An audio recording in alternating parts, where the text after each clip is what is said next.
593. fundur bæjarstjórnar Reykjanesbæjar haldinn í Hljómahöll þann 1. september 2020 klukkan 17 hér með settur. Á fundinn eru mættir bæjarfulltrúarnir Friðjón Einarsson, Styrmi Gauti Fjellsteð, Jóhann Friðrik Friðriksson, Gunni Birna Guðmundsdóttir, Díana Hilmarsdóttir, Margrét Þórhallsdóttir, Baldur Guðmundsson, Anna Sigríður Jóhannesdóttir, Margrét Ólöf Sandes og Gunnar Þórhallsson. Ásamt bæjarstjóra, Kjartanum og Kjartansinni og þeim sem hér stendur Guðbrandi Einarsinni. Það eru 6 mál á dagskrá fundarins. Þau eru númer 1, fundargerð bæjarráðs á 20. og 27. ágúst. Númer 2, fundargerð umhverfis- og skipulagsráðs frá 21. ágúst. Númer 3, fundargerð lýðheilsuráðs frá 19. ágúst. Númer 4, fundargerð menningar- og atvinnuráðs frá 27. ágúst. Númer 5, fundargerð framtíðarnefndar frá 26. ágúst. Og númer 6, fundargerð fræðsluráðs frá 28. ágúst. Áður en að ég gef orðið laust fyrsta lið sem eru fundargerð bæjarráðs, þá langar mig til þess að lesa hér sameiginlega bókun allra bæjarfulltrúa vegna þeirra stöðu sem í samfélaginu okkar og þess alvarlega ástand sem að blasir við okkur. Við erum búin að heyra hóphugsanir hér upp á Keflavíkurflugvelli, þar sem að eiga í hlut 195 einstaklingar sem að væntanlega eru að stærstum hluta búsettir hér á Suðurnesjum. Og þetta að bætast við það mikla atvinnuleysi sem að var hér til staðar. En bókunin svo hljóðandi: Nú þegar fyrir liggja hertar sóttvarnaraðgerðir á landamærum Íslands, telur bæjarstjórn Reykjanesbæjar einsýnt að grípa verði til áhrifaríkra mótvægisaðgerða til stuðnings þeim aðilum sem verða fyrir þungu höggi vegna þeirra. Atvinnuleysi mælist nú 19% í Reykjanesbæ og þá á eftir að meta þær uppsagnir sem Isavia og Fríhöfnin hafa nú gripið til. Reikna má með að flestir þeirra 195 sem þar mistu vinnuna búi á Suðurnesjum. Bæjarstjórn Reykjanesbæjar hvetur því ríkisstjórn Íslands til þess að ráðast nú þegar í aðgerðir til hjálpar þeim einstaklingum og fyrirtækjum sem þessar aðgerðir bitna hvað harðast á. Þrátt fyrir að hægt sé að skilja þörfina fyrir slíkum sóttvarnaraðgerðum ekki hægt að láta einstaka landshluta bera stærstan hluta þess efnahagslega skaða sem óneitanlega hlýst af þessum aðgerðum. Mótvægisaðgerðir verða tafarlaust að koma til. Bæjarstjórn Reykjanesbæjar vill því hvetja ríkisstjórn Íslands og þingmenn svæðisins til dáða. Það eru fjölmörg atvinnuskapandi verkefni sem hægt að ráðast í með litlum fyrirvara og nú ríður á að allir rói í sömu átt til þess að lágmarka þann skaða sem nú þegar orðinn. Og undir þetta hafa allir bæjarfulltrúar skrifað nafn sitt. En ágætu bæjarfulltrúar, þá göngum við til dagskrár og fyrsta mál eru fundargerðir bæjarráðs frá 20. og 27. ágúst, orðið laust. Baldur Guðmundsson, gerðu svo vel.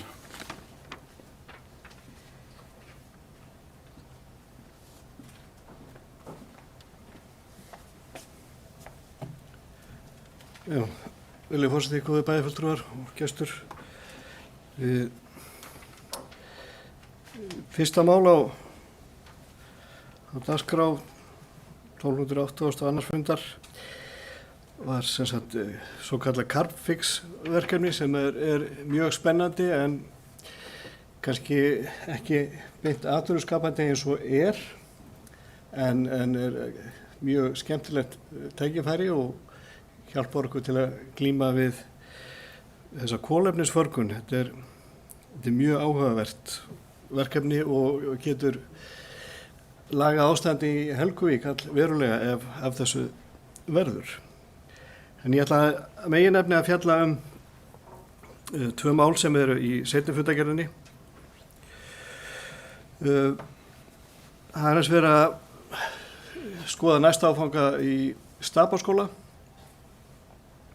og þar eru við með sundlaug undir og íþróttahús.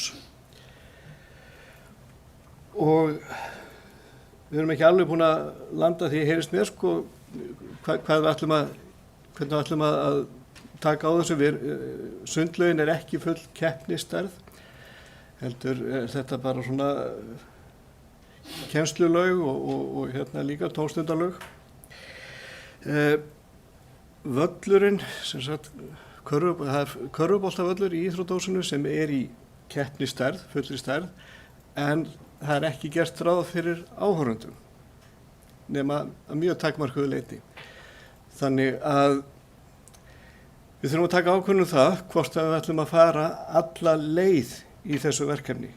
Mér finnst algjör óþarfi að vera með alvöru keppnisvöll inn í húsi sem rúmar ekki áhorfendur. Það er svona hálf tilgangslaust finnst mér sko. Þannig að sé hægt að skoða það mál alveg frá grunni sko. Það er annarkvort að vera all in eða hafa þetta bara íþróttahús fyrir skólan. Það sé bara skólavöllur og gleyma hugmyndunum að þetta verði keppnisvöllur. Allavega var það sem fór í gegnum minn hugað eftir þennan fund.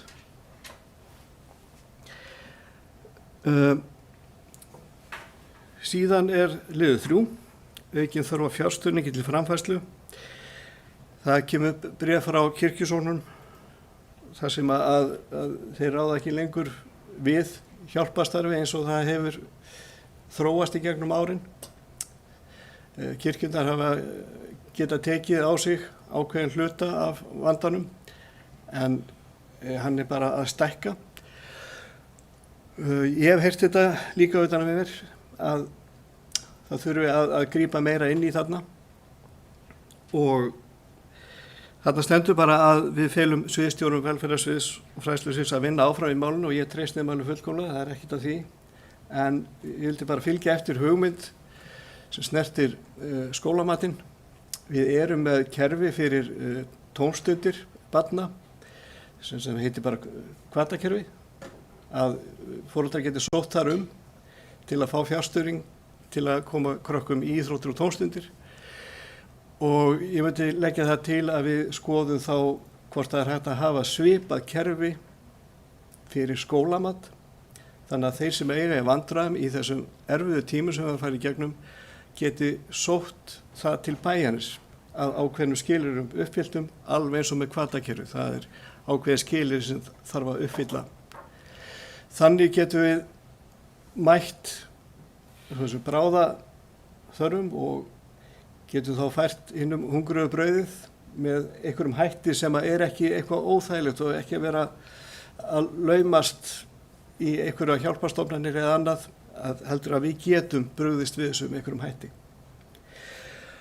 Og svo getum við ekki lengur skorast undan því að endurskoða framfærslu launin hjá okkur.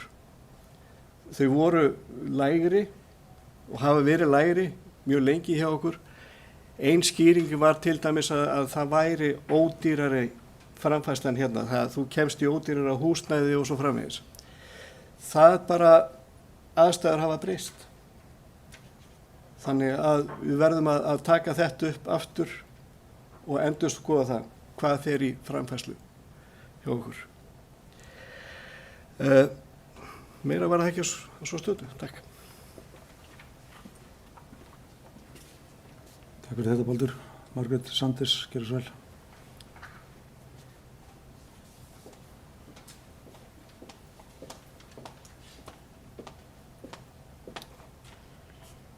Forseti, bæjarfulltrúar, góðu gestir.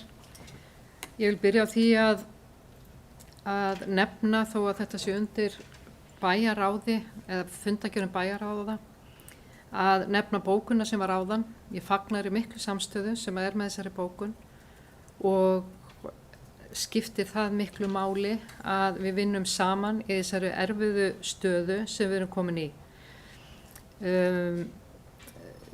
Það var kynning í bæjarráði atvinnuleysi og það var ekki komnar endalega tölur varðandi atvinnuleysi í Reykjanesbæ.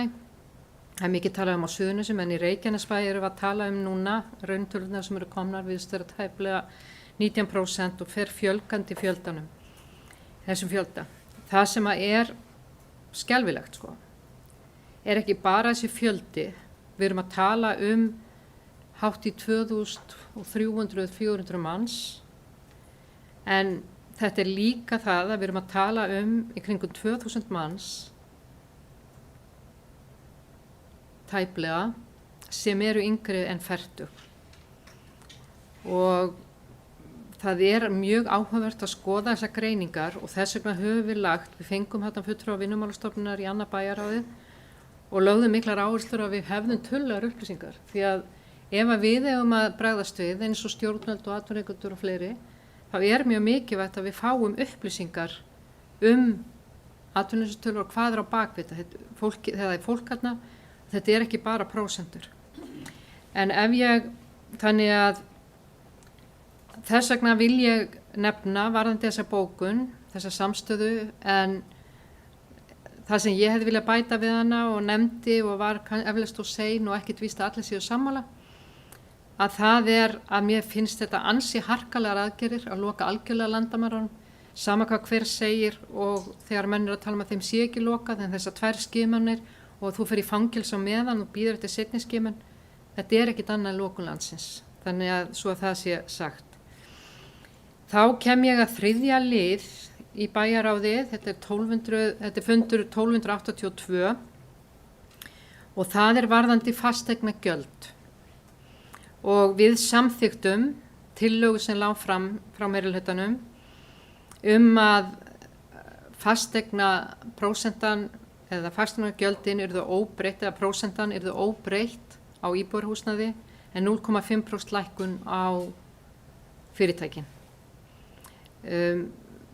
Fasteignamat hefur lækkað í sveitarfélaginu þannig að við væntum þess að þetta sé lækkun á fasteignasköttum, en það sem er aftur á móti það sem við verðum að gera ráð fyrir í tekjuáætlun fyrir næsta ár, þetta tengist fjárhagsáætlun næsta árs, það er að við og það má búast við að mikið af fyrirtækjum sem tengjast ferðaþjónustu að þau verða ekkit borgunarmenn fyrir þessu. Þá verðum við að skoða hvað er hægt að gera þó að menn séu ekki í dvala eins og svo kallað, að þeir loki bara hreinlega, þó þeir myndu loka, þá er þessi fasti kostnaður eftir og ef þeir eru með opin þá er þetta takmörkuð starfsemi og síðan hefur samband sveitafélaga eða samband íslenskra sveitafélaga rætt að lögin eru mjög takmarkandi varðandi niðurfellinga fasteignagjalda og þannig að en hvað ætlum við að gera? Hvað getum við gert?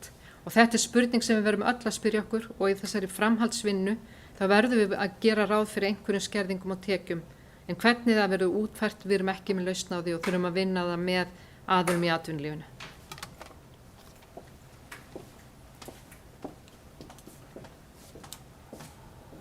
Verður laust. Margrét Þorvarsdóttir.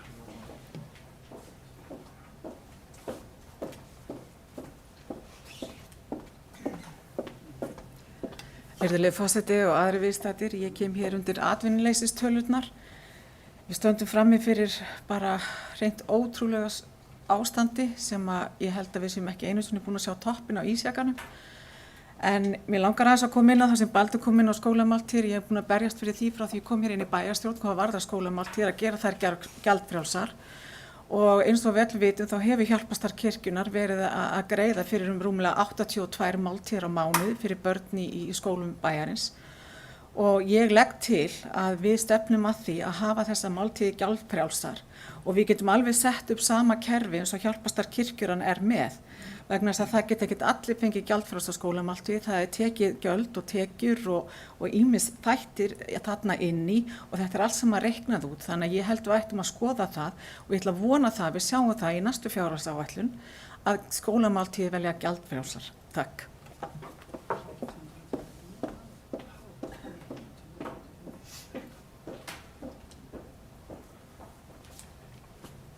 Jóhann Friðrik, gerðu svo vel.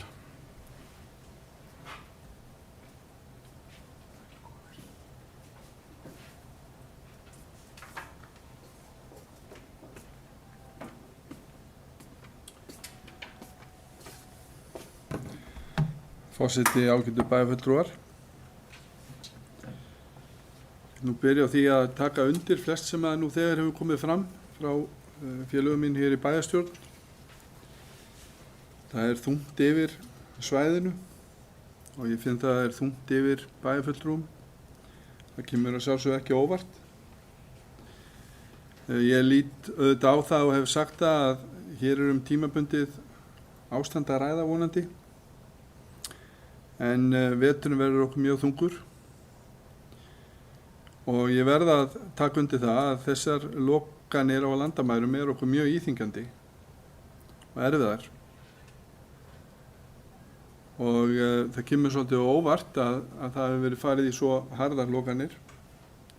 En á bátt með að setja mig kannski í dómarasæti þegar það varðar, en það er svo sem margt undir, meðal annars það að Íslendingar geti svona, hvað ég að segja, frjálst höfuðstrokið innanlands á meðan hægt sé að halda skólum opnum og svo framvegis. Þarna er auðvitað alltaf verið að velja á milli margra erfiðra kosta. Ég heyrði nú samt sem áður sóttvarnalækni tala það í gær að það hillir undir það að það verði gerðar breytingar, þó ekki nema bara innanlands.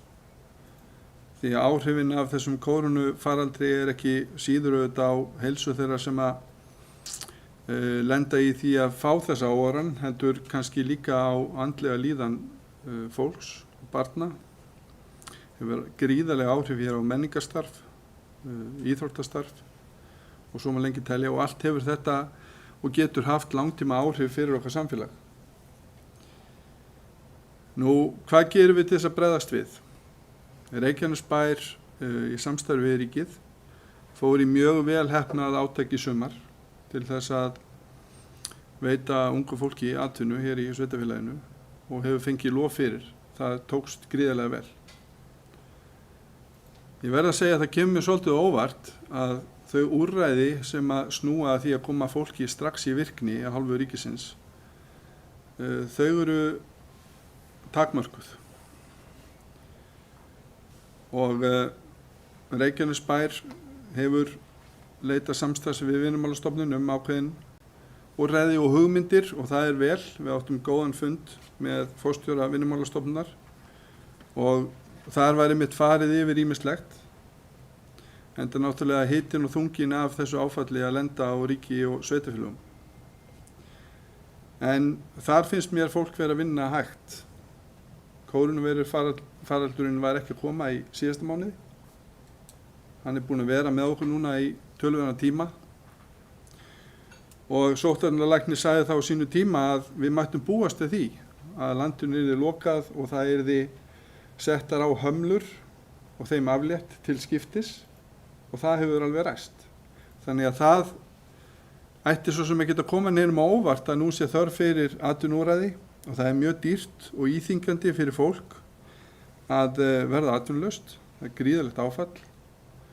Og þess vegna held ég að við hér í bæjarstjórn þurfum að þrýsta á það að það sé ekki bara verið að bregðast við ástandinu þegar fólki er sagt upp, heldur til séu úrræði til þess að koma fólki strax í virkni.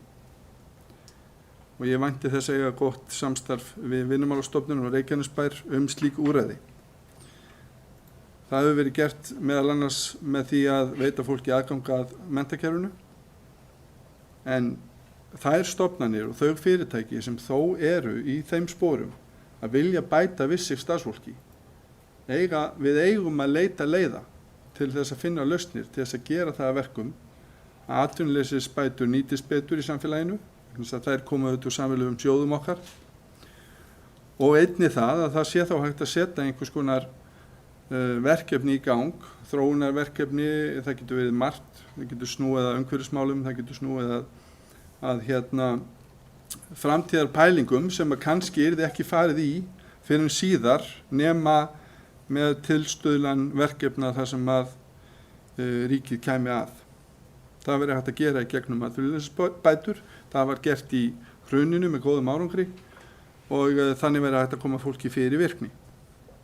Nú aðeins að þessum helstu þáttum sem hafa verið reifið hérna varandi þau mál sem að hafa legið fyrir í bæjarráði að undanförnu. Ég tek undir það að að framfærslu stuðningur sveitarfélagsins, við þurfum að endurskoða hann í ljósi aðstæðina. En þessi umræðum skólamat og hvernig honum fyrir komið, ég held að það sé kannski að ræða ansi veigamikla spurningu. Eigum við að greiða skólamat fyrir þá sem eru aflögufærir eða eigum við að leita leiða til þess að létta undir með þeim sem í vanda? Hingað til hefur það verið mín skoðun að þeir sem eru aflögufærir og geta greitt þó ekki nema þetta gjald sem liggur fyrir, sem nú ansi ekki mjög hátt, ljósið þeirra þjónustu sem verið að veita, en það almenn ánægja með skólamat og hvort sveitarfélagið eigi að stíga það skref þá að fullu. Og þetta eru auðvitað bara spurningar sem við þurfum að taka með okkur inn í fjárhagsáætlun. Ég veit ekki hvort að við eigum að stíga þessi skref fyrr, en svo sannarlega að kanna grundvöllin fyrir þessu, reikna það út og svo framvegis. Hingað til, og þegar þessi umræða kom upp í fyrra, var ég því ósammála. Ég taldi svo að það veri best að þeir sem væru aflögufærir myndu greiða fyrir skólamat barnanna sinna. Og það stuðningskerfi til staðar fyrir þá sem ekki geta það. Þannig ég veit ekki til þess að það sé neitt barn að líða skort. Og hinbóginn getur verið að við viljum fara í þessa átt, og mér finnst þetta ekki alveg sambarilegt við hvatagreiðslur, nema við stígum þá bara alla leið og bara greiðum fyrir skólamatinn heild sinni. Þá gengur jafnt yfir alla, sama við hvatagreiðslur, gengur jafnt yfir alla. Þannig að ég tek undir með Margréti Þórarinsdóttur, ef við ætlum að skoða þetta þá held ég að við erum að gera það heildrænt. Nú, aðeins varðandi álagningu og fasteignamat og skatt. Mér finnst ánægjulegt að það skuli vera samhljómur á milli bæjarfulltrúa varðandi þessar tillögur. Mér finnst það raunhæfar í ljósi aðstæðna.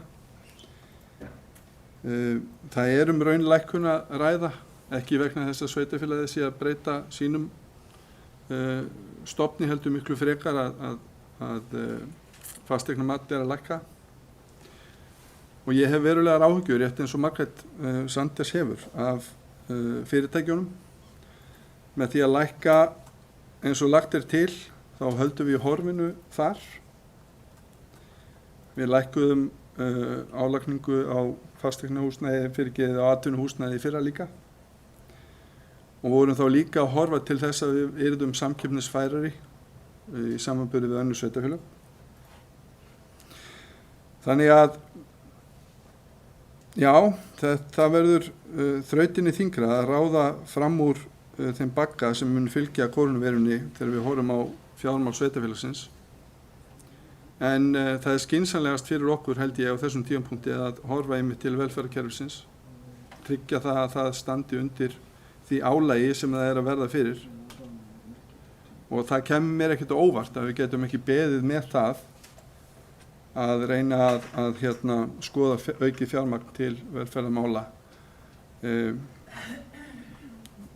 Gætum eflaust ekki beðið fram á næsta ár. Þurfum eflaust að skoða það núna í haust strax.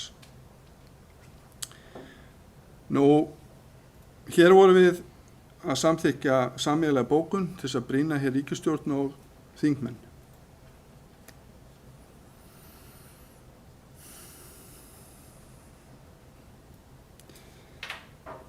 Ég finn ekki fyrir neinu sérstökum stuðningi þingmanna hérna við svæðið. Það finnst mér vera dapurt og umhugsunar efni. Kannski erum við ekki nógu duglega að eiga samstarf við þingmenn, ég veit það ekki. En þetta sameiginlegt átak, sameiginlegt verkefni að komast í gegnum hennan faraldur. Og það þarf enginn að velkjast í vafa það að höggið langþyngst hér. Langþyngst. Ef við skoðum bara þann fjölda sem nú á atvinnuleysisskrá og áhrifin á sveitarfélagið okkar og Suðurnesin í heild, þá finnst mér viðbrögðin vera dræm. Kannski er þess að vænta að ríkisstjórnin líti til okkar núna í haust. Það er verið að setja saman nýjan efnahagspakka. Ég held að hann sé þá númer 4. Sum af þessum úrræðum sem að ríkisstjórnin hefur sett í gang og þetta er að segja að þau hafa gengið vel. Önnur hafa ekki gengið eins vel og þar koma til að mynda svokölluð brúalán upp í hugan sem að gert var á fyrir að ríkisstjórnin myndi setja 82 milljarða í það aðstoða fyrirtæki í vanda, en raunin er svo að ég held að sé innan við 4 eða 5 milljarðar í mannrétt sem að fara í það. Það hefur auðvitað gríðaleg áhrif á efnahagskerfið ef að ríkisstjórnin setur fram pakka þar sem ætlast er til að spýta inn 80 milljörðum króna inn í hagkerfið og brota því fer út í hagkerfið. Það hlýtur að hafa gríðalegar afleiðingar. Og þá þarf að velta fyrir sér, eru þetta of íþyngjandi kröfur? Er eitthvað annað sem býr að baki? Er það bankarnir sem eru að haga sér eins og sumir erlendi bankar gerðu í hruninu, fengu pening frá ríki en hreinlega settu peningin ekki út í hagkerfið? Þetta verður ríkisvaldið að velta fyrir sér og skoða. Getur verið að bankakerfið sé að spila einhvern annan leik heldur en til var vænst? Mér finnst alveg ástæða til þess að skoða það. Því að það gefur alveg auga leið að ef þetta eru það íþyngjandi kröfur, eins og við sjáum til að mynda með þetta ágæta fyrirtæki sem fekk 1,4 milljarða króna að láni, mér minnir að það sé eitt af þessum stóru hótelkeðjum og vextirnir hefur verið 25%. Þá er náttúrulega að sjá allir í hendi sér að það er enginn að fara að greiða það. Ég ætla bara rétt að vona að gangi mjög vel hjá þeirri keðju þegar kórónuveiran vonandi hverfur með bóluefni eða einhverju slíku. Það þarf að vera ansi mikið eftir til þess að borga af þessu. Og til hvers var þá þessi björgunarbakki, þessi risastóri björgunarbakki? Peningarnir hafa þá ekki farið út úr ríkissjóði, eða seðlabankanum eins og þess að var stilt upp. Þarna er sóknarfæri fyrir ríkisstjórnina. Það má brjóta þetta augljóslega virka ekki og það er kannski bara eðlilegt. Það er verið að setja fullt af hlutum í gang og sumt virkar annað ekki og menn eru að endurskoða. En þessi peningur hefur ekki farið út úr ríkissjóði ennþá. Hverjar ástæðunir eru veit ég. En ég myndi halda að þarna verið sóknarfæri fyrir ríkið til þess að líta þá á þessa ágætu aðgerð, parkera henni til hliðar og skoða hvað sé hægt að gera. Ég er alveg sannfærður það er fullt af fyrirtækjum sem eru núna að hanga á bláþræði sem að gætu nýtt sér stuðning frá ríkinu til þess að halda fólki í vinnu ef að kvaðirnar á það fjármagn eru þannig að þau sjáu fram úr því að geta greitt það tilbaka. Má vel vera að það þurfa að lengja í því eða hvernig menn hugsa það, en þarna er sóknarfæri fyrir ríkið. Þannig að ég tek undir þessa bókun, ég hvet ríkisstjórnina og þingmenn til þess að horfa hérna til svæðisins. Það er töluvert af flottum verkefnum sem hér liggja fyrir sem hægt er að setja í gang og bíða eftir svari frá ríkisstjórninu og gleggsta dæmi það er Njarðvíkurhöfn og framkvæmdir sem snúa að hafnarmannvirkjum. Takk. Friðjón Einarsson.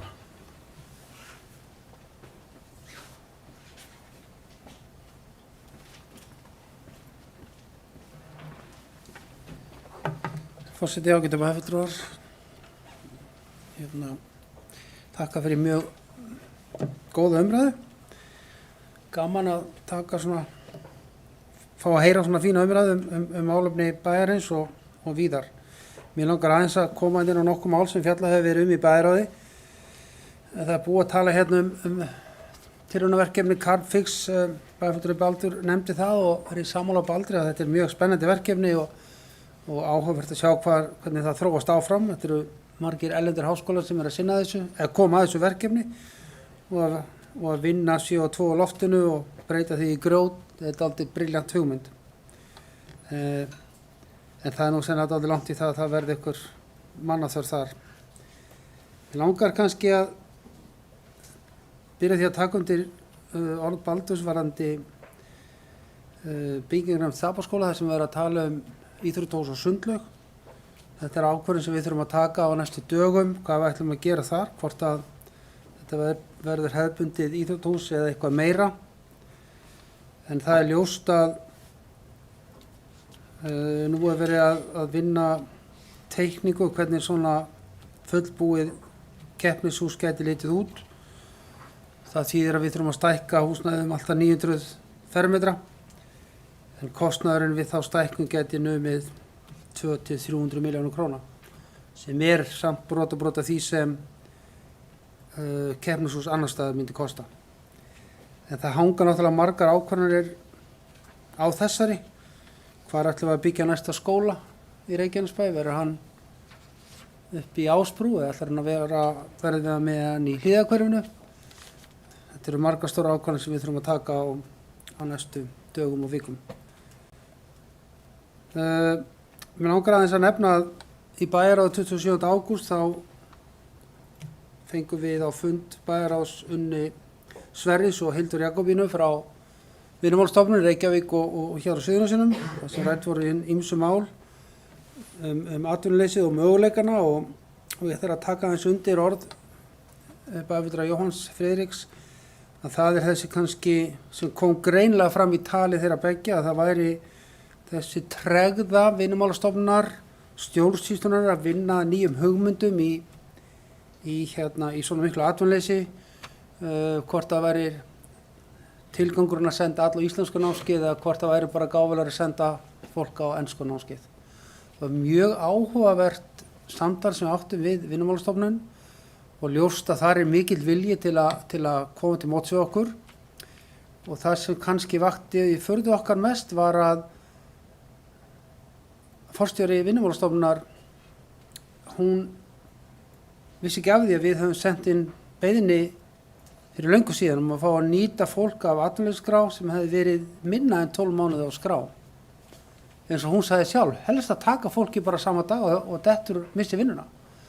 Heldur hann að bíða 12 mánuði. Við erum ekki að það búin að fá svar við þessu, við vonumst til þess að við klárum það með félagsmálaráðherra sem er núna á leiðin hingað til bæjarins samkvæmt fjölmiðlum.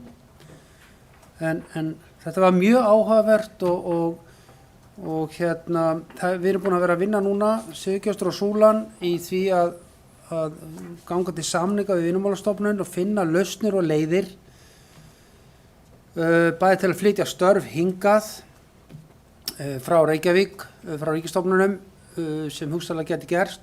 Allt þetta er nú ekki sem þolið dagsins ljós en það fer fullt fram og bak við tjöldin sem vonandi kemur í ljós á næstunni sem við gætum hjálpað aðeins með atvinnuleysið. En þetta var mjög virkilega góði fundir og með Vinnumálastofnun og ég vil þakka þeim sérstaklega fyrir að mæta á fundin. Það var mjög áhugavert.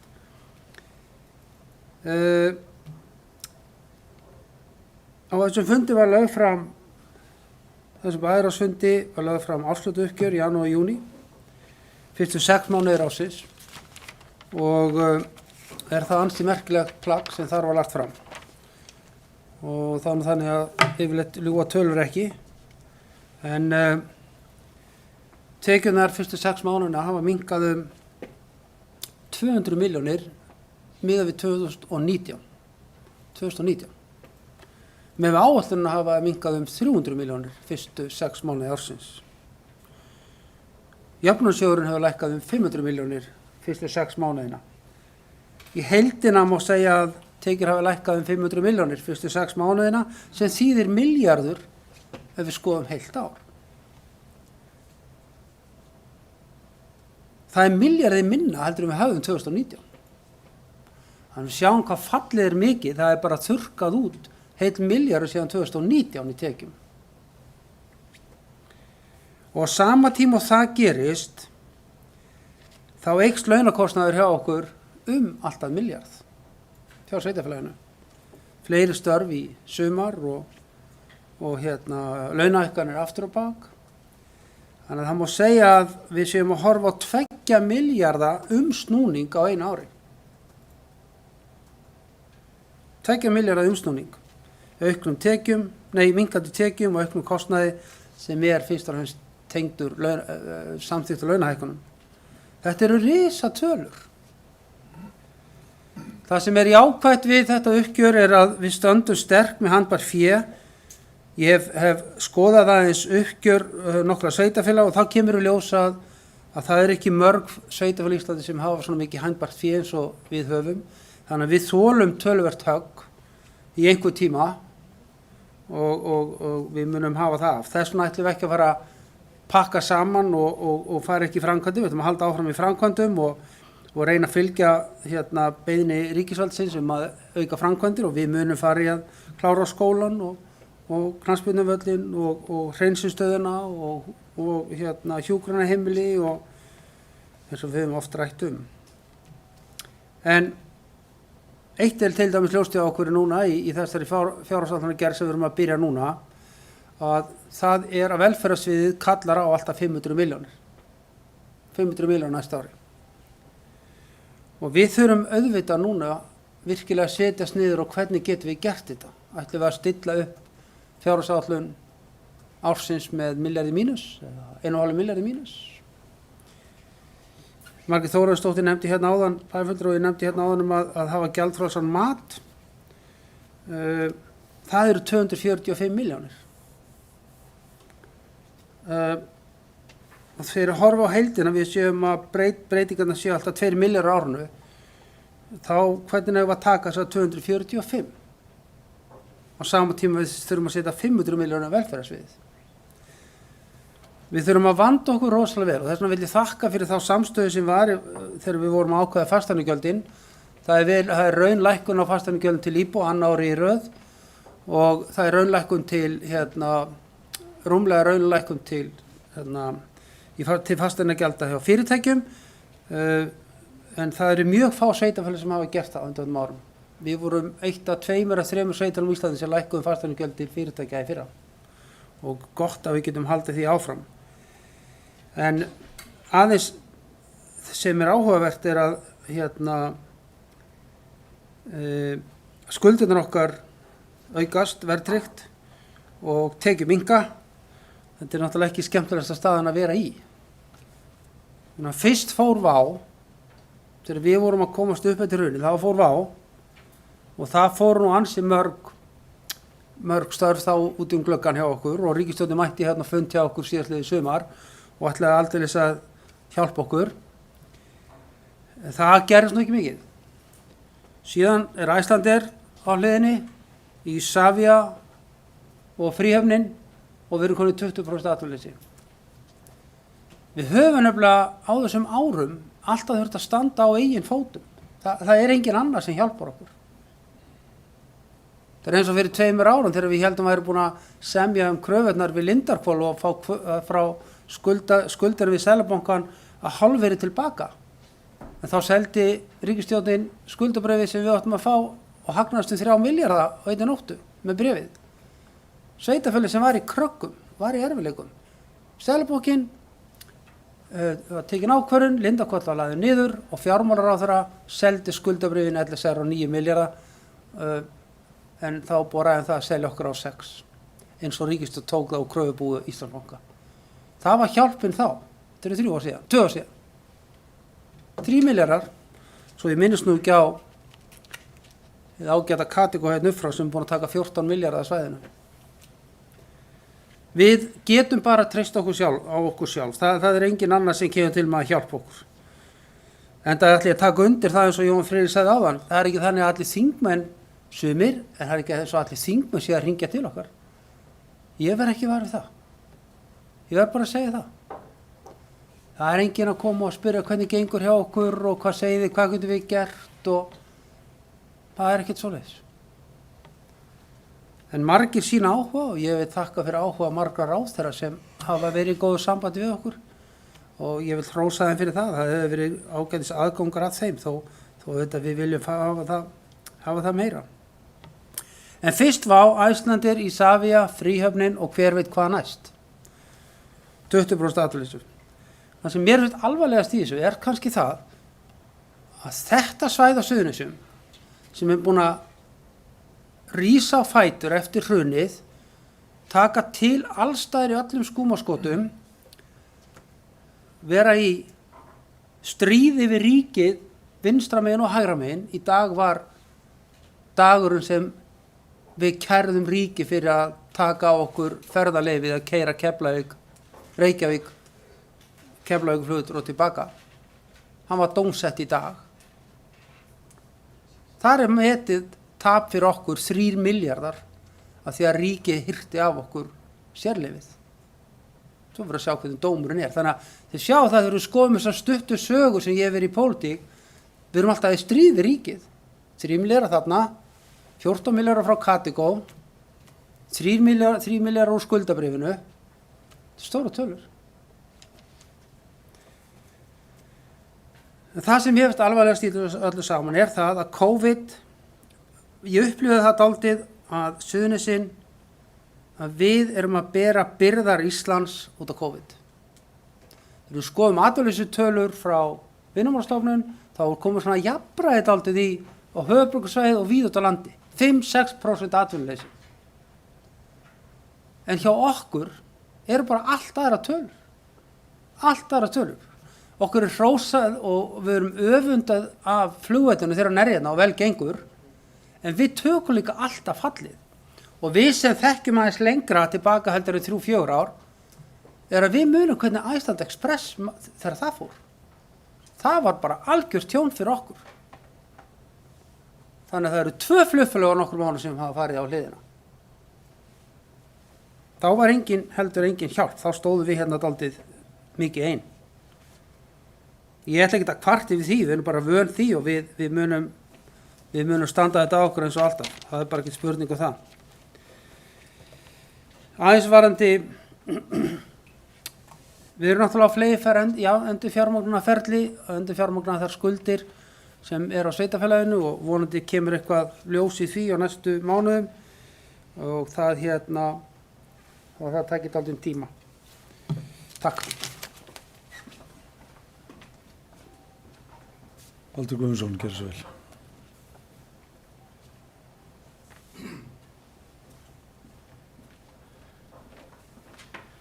Já, fyrirlega fórseti, góðir bæjarfulltrúar, gestur.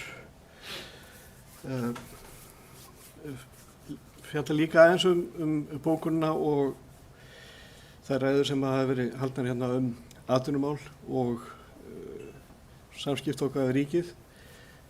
Þetta er alveg satt og rétt að við höfum oft þurft að vera hallað dálítið á okkur og getum alveg verið að velta okkur upp úr því þangað til á morgun.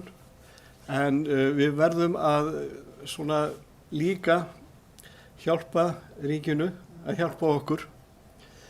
Við þurfum að leggja á borð hvað getum við gert, hvað vantar upp á og vaða beint í það og við þekkjum þessa málaflokkar. Það er til dæmis bara, byrjum á, náttúrulega búin að taka HSS og hverjum fundi nánast. Þar er mikið svigrúm til að bæta í, fjölga starfsfólki, endurnýjun aðstöðunar, verkefni fyrir alls konar fólk. Lögreglan, þar er ákveðið svigrúm, þar hefur fókusin verið dálítið á flugstöðuna. Það er alveg hægt að fókusa núna á íbúana. Lögreglan á Suðurnesjum verði styrkt núna, þó að ákveðið vandræðagangur þar, en þetta er verkefni sem hefur hallað á vegna flugstöðarinnar. Skólarnir, bæði Keilir, Fjölbrautaskóli Suðurnesja, sem er verkefni sem að ríkið kemur að hluta til hjá Keili og að fullu hjá Fjölbrautaskóla Suðurnesja. Þar er hægt að bæta í.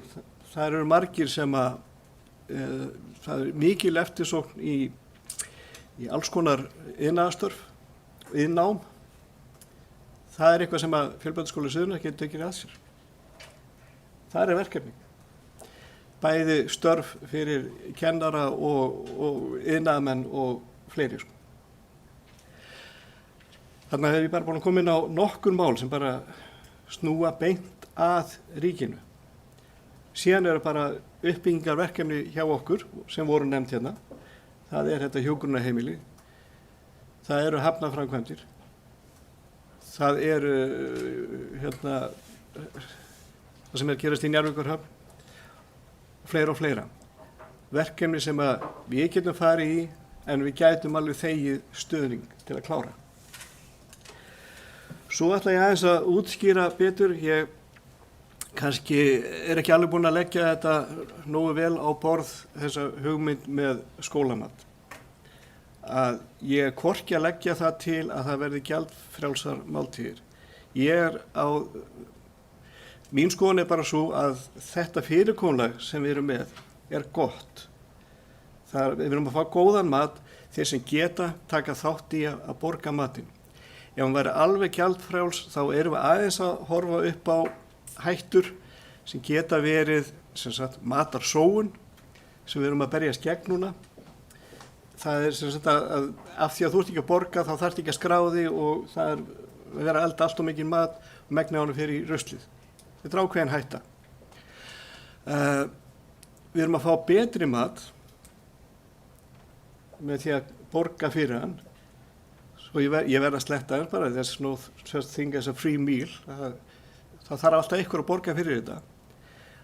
Og ef að flestir foreldrar geta tekið þátt í þessu, ég er búinn að kynna mér þetta aðeins og er með þessar tölur á taktínunum en ég ætla ekki að velta þeim upp hér, en það er til kerfi sem er að taka á þessu, ég veit það. Það eru öryggisnet alveg í 3 lögum til að taka á þessum börnum sem að fá ekki að borða eða ekki búið að borga mat fyrir. En það er bara hætta á því að þetta net fari að verða gisið bara vegna ástandsins. Þá nefndi ég bara hvatakerfið sem kerfi. Ekki konseptið alveg komplít að allir fái aðgang og setja sér ákveðin upphæð. Heldur að kerfið er til staðar og þú getur sótt og við getum komið þessu áleiðis til þeirra sem sækjast eftir þessu og þurfa á þessu að halda og geta sýnt fram á það.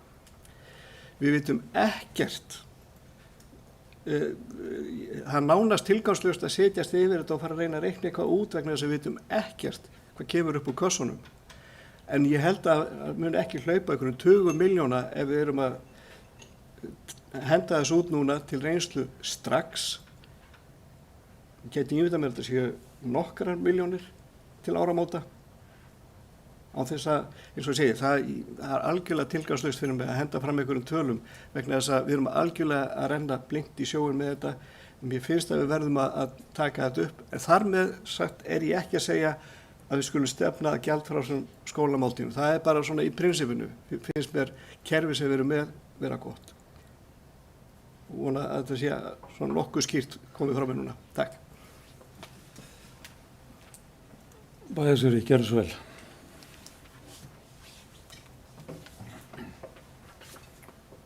Forseti, ágætu bæjarfulltrúar.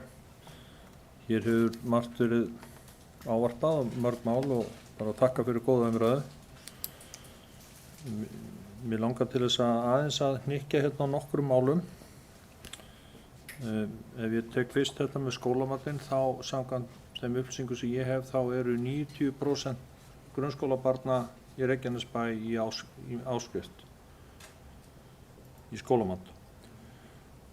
Og það liggur ekki fyrir nein greining á því af hverju það er ekki 100%. Það er að segja af hverju þessi 10% sem ekki er í mat, af hverju þau hafa ekki skilað sér. Og það kann að vera að það sé að fjárhagsástæðum eða einhverjum öðrum. En við höfum verið að skoða þetta núna undanfarna daga. Og ef við tökum, það er rétt sem hér hefur komið fram, ef við tökum bara þennan fjölda sem að kirkjan hefur verið að annast hingað til, að þá eru þetta nokkra milljónir núna fram áramótum allavega. En það gæti samt með það fjölda, reynslutölu kirkjunar eru frá því síðasta vetur og það gæti bæst eitthvað í núna í haust þegar við opnum fyrir og förum að skoða þetta. En velferðarsvið okkar liggur yfir þessu með fræðslusviði núna að finna nákvæmlega út aðferðina sem hendar best fyrir þetta.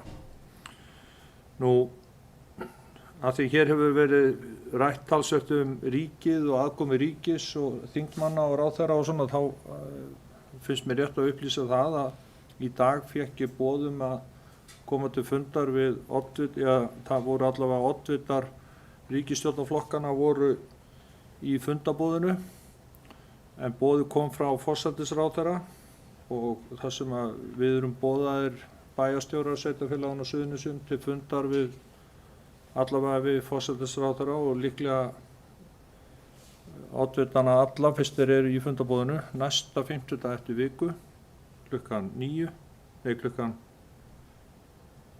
jú held ég.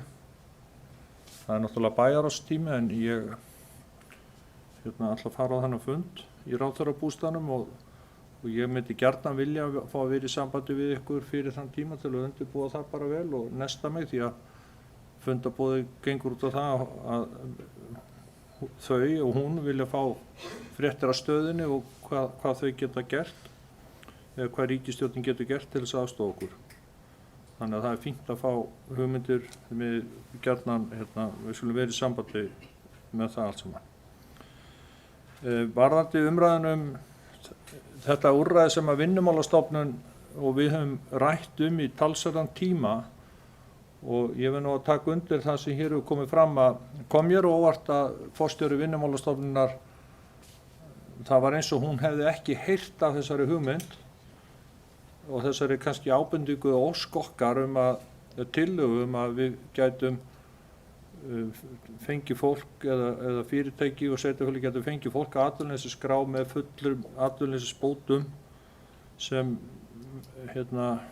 framlag þó að þau væri ekki búin að vera á atvinnuleysisskrá í 12 mánuði og hún fagnaði þessari og fannst þetta góð hugmynd.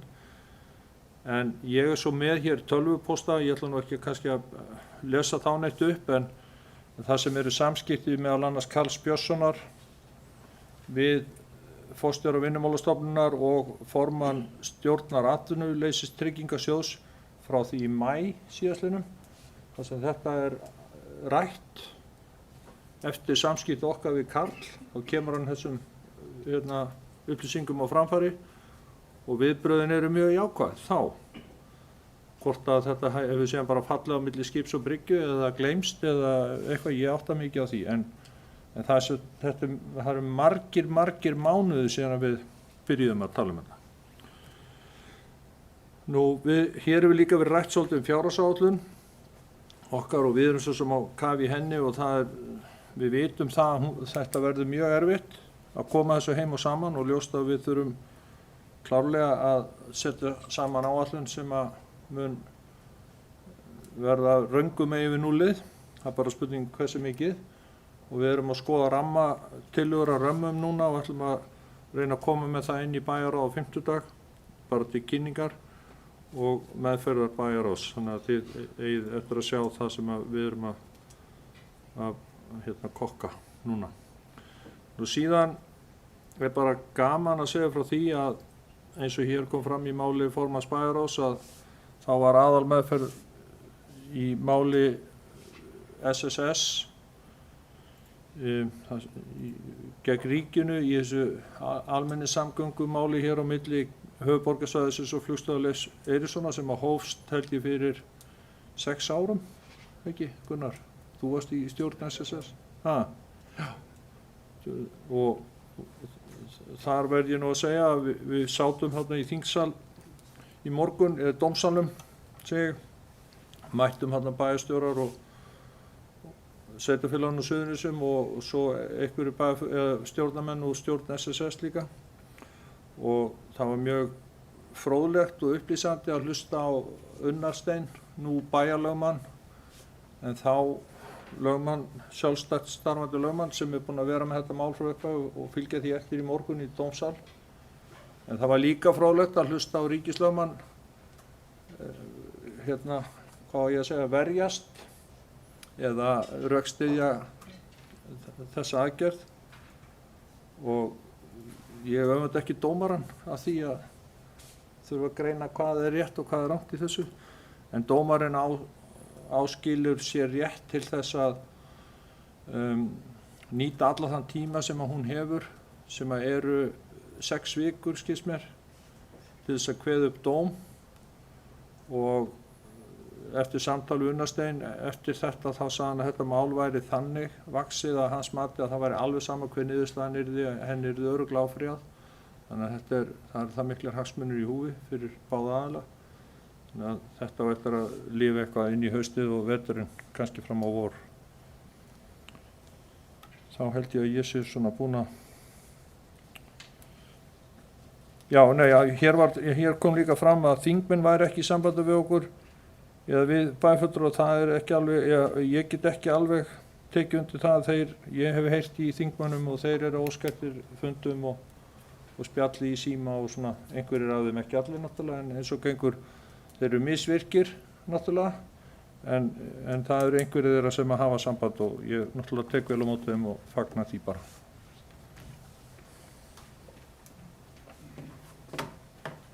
Takk fyrir þetta, Friðjón Einarsson, gerði svo vel.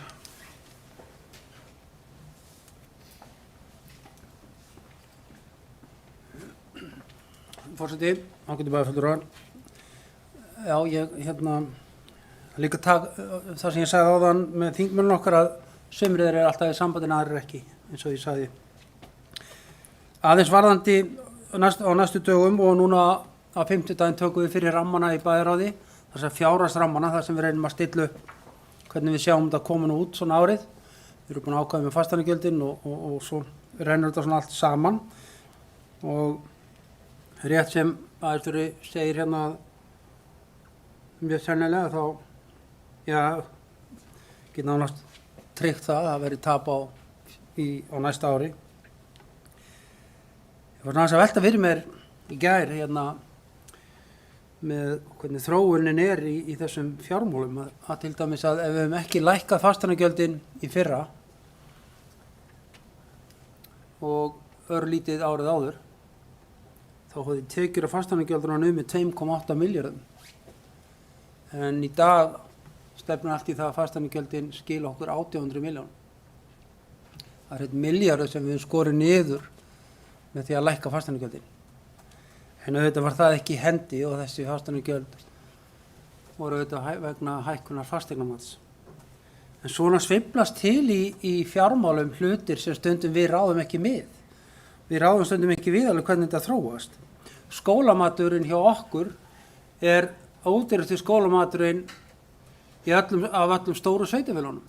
Sandgerðingar eru með þetta aðeins ódýrar eða Suðurnesjabær, afsakið. En við erum ódýrasta stærri sveitarfélögunum og höfum alltaf verið dálítið stolt af því og ég vil taka undir þessar hugmyndir sem Baldur nefndi hérna.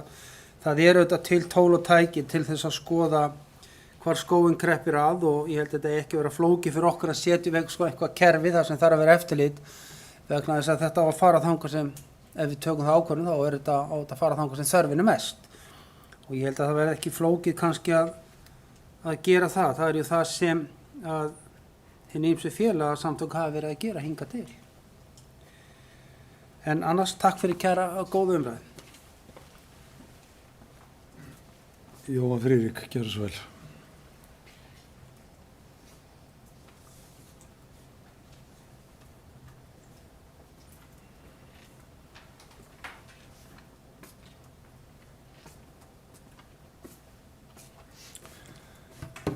Forseti, ágætu bæjarfulltrúar.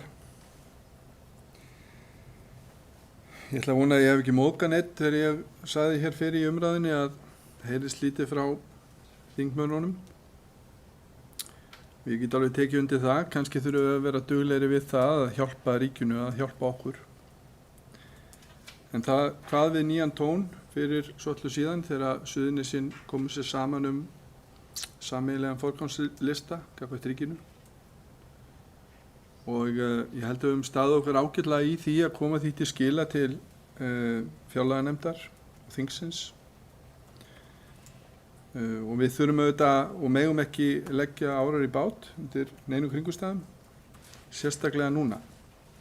Og ég held að það sé bara sóknarfæri fyrir Reykjanesbæ og svo sem öll sveitarfélögin og Suðurnesjum að reyna að koma með hugmyndir að atvinnuskapandi verkefnum með aðkomu ríkisins.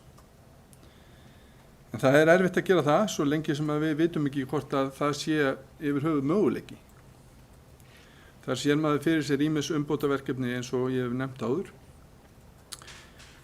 Það ber líka að geta þess að við höfum átt einstaklega gott samstarf við velferðarráðuneytið sem að öllum öðrum ólöstuðum finnst mér kannski hafa sinnt okkur hvað best, en það svo sem er það ráðuneyti sem að málaflokkar heyra undir sem að eru mjög íþyngjandi fyrir okkur á þessum tímum. Og við fengum nú kynningu bæjarfulltrúar hér fyrir fundin á einu slíku verkefni sem að fjármagnið er á ríkinu. Og ef mið má taka af þeirri góðu kynningu, hennar Hilmu sem er fjölmenningarfulltrúi hérna hjá okkur, þá lofar það virkilega góðu. Og við getum svo sannlega nýtt fjármagnið og ég held að það er svona eitt af því sem að oft kemur upp, að það er kannski skynsamlegast að þeir sem að standa fólkinu næst taki forystu í því að reyna að koma fólki í virkni og slíkt samstarf held ég að muni skila meiru heldur en það er aðgerðir að einhverju leyti sem að eru heildarænni að hálfu ríkisins vegna þess að þörfin er misjöfn. Og þetta er ekki endilega samhljómur á Alþingi Íslendinga hvernig að bregðast við áföllum sem snúa að kórnuveirunni og ríkisstjórnin hefur að mestu leyti farið í aðgerðir sem að gagnast öllum, svona altækar. En það er mín skoðun að núna þurfi ríkið að horfa sérstaklega til þeirra sem að bera þyngstu byrðarnar. Ég vil líka þakka fyrir það að við áttum ágætis samstarf varðandi svokallaða Suðurnesjaskýrslu sem upphaflega var nú til þess að bregðast í gríðarlegri fólksfjölgun hér á svæðinu, en í ljósi COVID var snúið upp í það að reyna að virkja fólki í heimabyggð til þess að koma öflugum og flottum verkefnum á legg. En bara það verður að segjast, það dugar skammt og við okkur blasir slíkur og þvílíkur baggi að við munum ekki geta gert þetta einn, og ég held ekkert að við stöndum ein alfarið, en frumkvæðið þarf kannski að vera meira frá okkur. Það má til samsvegar færa að það eru auðvitað líka önnur sveitarfélög á landinu sem er að glíma við gríðarlega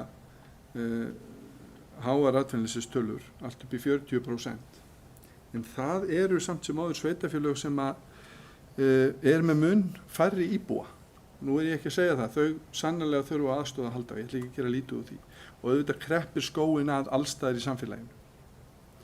Það er samt ekkert í neinni líkingu við það sem við erum að glíma við núna.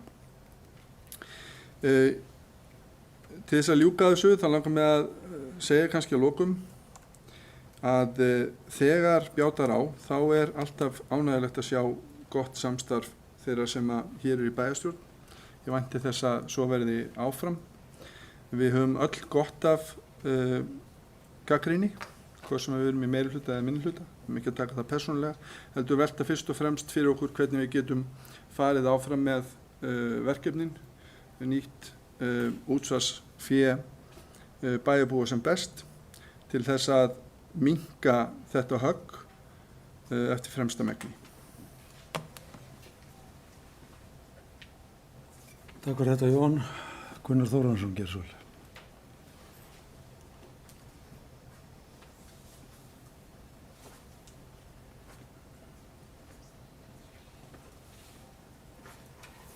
Virðulegi forseti, ágætu bæjarfulltrúar og gestur. Mér langar aðeins að koma inn á þessa umræðu. Það eru vissulega erfiðir tímar á atvinnuþref eins og skáldið sagði. Við erum í þeirri stöðu að upplifa þennan faraldur þannig að tekjur fólks, mjög margra, hafa orðið lakari. Lífskjörin eru auðvitað samt engar síður, mismunandi, sumir hafa það bara alveg ágætt. Og þess vegna finnst mér þessi umræða skólamat vera á villigötum, þar sem að menn er að tala að borga skólamat fyrir alla. Ég segi, við eigum að fara betur með peningana svo. Við þurfum að tryggja það að fólk sem að er lakasett fái auðvitað þau gæði sem að allir þurfa að hafa. Það er að segja að fá mat í skólanum. Við höfum farið þá leið hingað til. Það er náttúrulega, hefur ekki verið erfitt að leysa þetta, því að flestir hafa haft það gott. En enga síður hefur kirkjan komið inn í þetta. Nú er það auðvitað augljóst að það vilja ekki allir fara þá sníkjuferð. Þannig að við þurfum að finna einhver úrræði til þess að hjálpa þessu fólki með einum eða öðrum hætti. Það er ekki bara í skólamat, það er auðvitað ýmislegt sem bjátar á hjá fólki sem er lakar sett.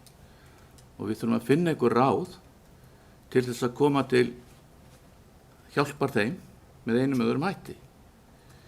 Ég hef enga lausn á því sjálfu sér í bili. Ríkið hefur auðvitað aðstöð til þess að hjálpa fólki sem er atvinnulaust. Og við erum auðvitað með stuðning fyrir fólk sem er dottið út af atvinnuleysisbótum. Ég held að það sé allt í lagi að halda því áfram og hafa það bara eins og það hefur verið. Jú, það er óvissi tímar. Ég sé alveg fyrir mér að þetta geti varað fram á árið næsta. En trúi því nú að því að ég fór á Sólheim daginn og hitti þar að Reyna Pétur.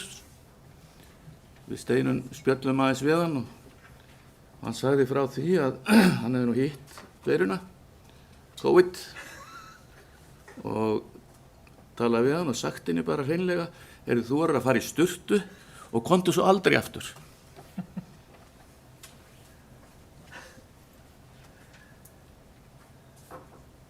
Já. Þá getur bæjarfaldur orðið. Mér langar aðeins að leggja orðið í belg þó að það sé nú búið að segja flest allt í þessu máli sem hægt er að segja akkurat núna. En ég vil auðvitað bara árétta það að eins og hér hefur verið sagt að það eru mjög mörg verkefni sem hægt er að ráðast í með svo til engum fyrirvara. Og ég vil nú bara meina það að ríkið hafi dregið lappirnar í mörgum þessum málum. Við hefðum getað farið af stað með hjúkrunarheimilið miklu hraðar heldur en við erum að gera það. Dráttarbrautin bíður eftir svörum. Þetta sem var nefnt hér áðan, starf með styrk. Og bæjarstjóri nefndi hér að þeir hafi fengið upplýsingar þessar óskir okkar í maí og nú segja forsvarsmenn Vinnumálastofnunar að þeir hafa aldrei séð erindið. Þannig að þetta er auðvitað svolítið sérstakt og erfitt viðuregnar þegar að málin eru afgreidd með þessum hætti. En það er ekkert drópinn holar steininn og við verðum bara að halda áfram eins lengi og við getum. Og eins og hér hefur verið nefnt, auðvitað erum við bara leið yfir því að þessar aðgerðir skyldu fara í gang sem hér hafi verið nefndar, lokun nánast á landamærum. Og ég ætla ekki að deila við þessa rísa í sóttvörnum eins og sóttvarnalækni eða Kára Stefánsson. Hvað sé rétt eða rangt í þessu. En ég vænti þess á orðum sóttvarnalæknis að einhverjar tilslaganir muni eiga sér stað fljótt.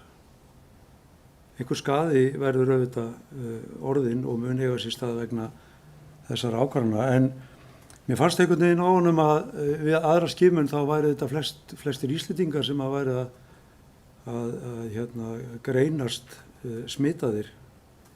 Þannig að það væri kannski hugsanlegt að setja Íslendingana aftur í seinni skimun og láta erlendu aðilana sleppa við skimununa. Það getur verið leið og það myndi þá létta á kerfinu upp á velli og gera það fýsilegra fyrir erlenda aðila að koma til Íslands. Ég veit það ekki. En þetta er auðvitað bara þeirra að vinna úr en okkar að reyna að halda sjó og við ein og sér eða í samstarfi við önnur sveitarfélög og ríkisvaldið. Og við munum auðvitað bara halda því áfram eins og Kjartan nefndi hér áðan bæjarstjóri. Þá er fyrirhugað fundur með fulltrúi ríkisstjórnarinnar og það hlýtur að vita eitthvað gott að það sé verið að fara yfir þá stöðu sem uppi er.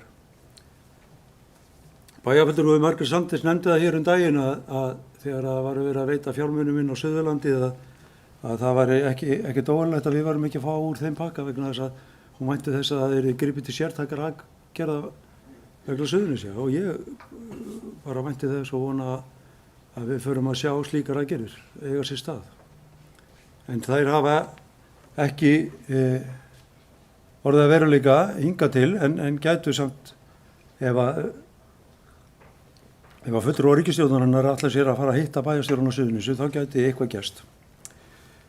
Nú, ágætu bæjarfulltrúar, það átti sér stað umræða í bæjarráði utan dagskrár síðast um að hugsanlega hafi forseti ekki farið eftir sveitarstjórnarlögum þegar að afgreiðsla mála átti sér stað hér á síðasta bæjarstjórnarfundi.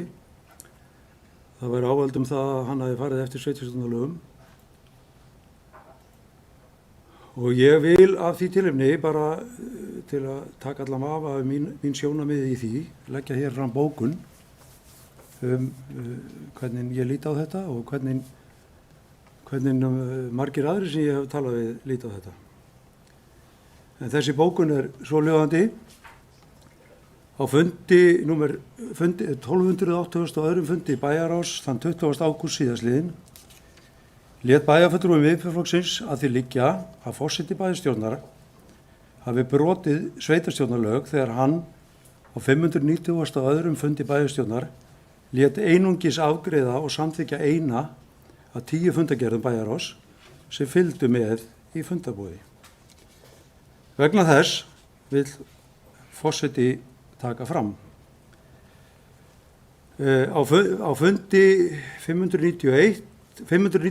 fundi bæjarstjórnar þann 16. júní síðastliðinn var eftirfarandi bókað. Bæjarstjórn Reykjanesbæjar samþykkir að fela bæjarráði fullnaðar afgreiðslu mála og meðan á sumarleyfi bæjarstjórnar stendur yfir frá 17. júní til 12. ágúst næstkomandi. Næsti fundur bæjarstjórnar verður þriðjudaginn 18. ágúst 2020 í Merkinesi í Ljómahöll. Tilvitnun lýkur. Sami háttur hefur verið viðhafður alveg frá því að Reykjanesbær var sveitarfélag og er í samræmi við ákvæði bæjarmálasamþykktar Reykjanesbæjar en þar stendur í 7. grein. Bæjarstjórnarfundir falla niður á sumarleyfistíma. Það er báðir fundir í júlí og fyrri fundur ágústmánaðar. Í 48. grein bæjarmálasamþykktar er eftirfarandi að finna. Á meðan bæjarstjórn er í sumarleyfi fer bæjarráð með sömu heimildir og bæjarstjórn hefur ella. Tilvitnun lýkur. Þessi ákvæði bæjarmálasamþykktar eiga sér stoð í ákvæðum sveitarstjórnarlaga. Í 5. kafla 35. grein er eftirfarandi texta að finna. Byggðarráði er heimil sem er í raun og veru bæjarráð. Byggðarráði er heimil fullnaðar ákvörðun mála sem eigi varða verulega fjárhæð sveitarsjóðs eða stofnana hans, enda sé eigi ágreiningur innan ráðsins eða við framkvæmdastjóra ákvörðunina. Og síðan kemur þetta, en meðan sveitarstjórn er í sumarleyfi fer byggðarráð með sömu heimildir og sveitarstjórn hefur ella. Tilvitnun lýkur. Á 592. fundi bæjarstjórnar tilkynnti forseti að aðeins ein fundagerð bæjarráðs yrði til afgreiðslu en heimilt var að ræða innihald þeirra allra. Þetta var í algjöru samræmi við þau ákvæði sem hér hafa verið nefnd. Rétt er að geta þess að sami háttur er viðhafður í öðrum sveitarfélögum og það 16. júní 2020, sama dag og bæjarstjórn Reykjanesbæjar samþykkti að fela bæjarráði fullnaðar ákvörðunarvald, samþykkti bæjarstjórn Akureyrar að gera þetta á sama hátt og Reykjanesbær. Það sama gerði til dæmis bæjarstjórn Kópavogs þann 23. júní síðastliðinn. Svo mörg voru þau ár. Ég óska eftir að þetta sé bókað fundarritari. En orðið er laust. Það er ekki fleiri sem að kveða sér hljóðs fundagerðir bæjarráðs. Þeir sem samþykkja fundagerðir bæjarráðs, meðan gefa merki, þær eru samþykktar 11.0. Og þá er komið að lið nr. 2 sem er fundargerð umhverfis- og skipulagsráðs frá 21. ágúst.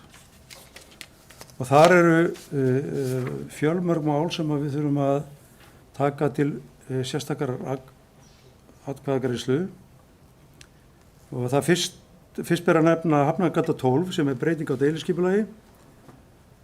Orðið er laust þennan lið. Það er enginn sem kveður sér ljós þennan lið og þeir sem samþykkt geta lið nr. 3 eru beðnir um geðmerki. Hann er samþykktur 11-0. Þá er það lið nr. 4, hreinsistöð við Ægisgötu.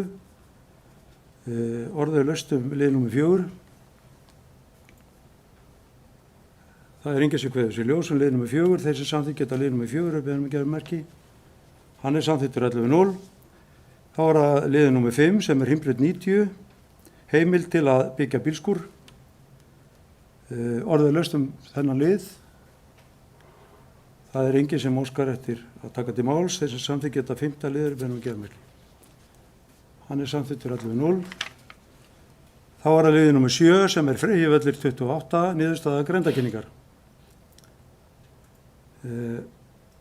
Orðið er laust þennan lið. Það er enginn sem óskar eftir að taka til máls. Þeir sem samþykkt geta lið nr. 7 eru beðnir um geðmerki. Hann er samþykktur 11-0. Þá er það lið nr. 8, Vesturgata 5. Orðið er laust lið nr. 8. Það óskar enginn eftir nr. 8.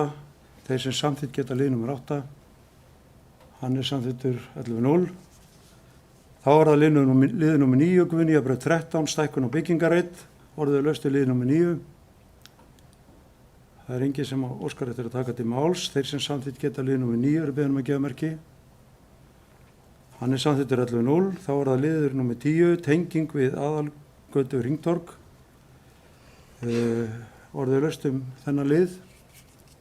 Það er enginn sem óskar eftir að taka til máls lið nr. 10. Þeir sem samþykkt geta lið nr. 10. Hann er samþykktur með öllum atkvæðum.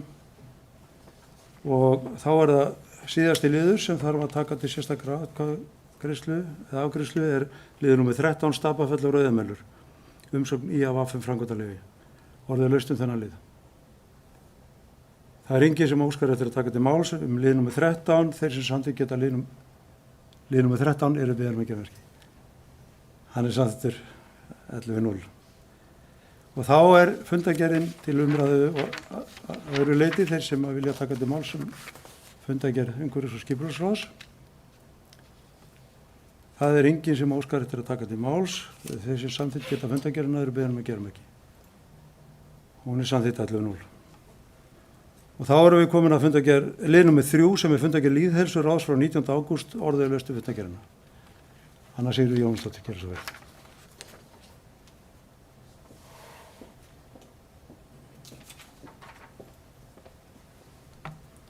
Forseti og bæjarfulltrúar, ég mig langar að fara yfir nokkur atriði í fundargerð lýðheilsuráðs.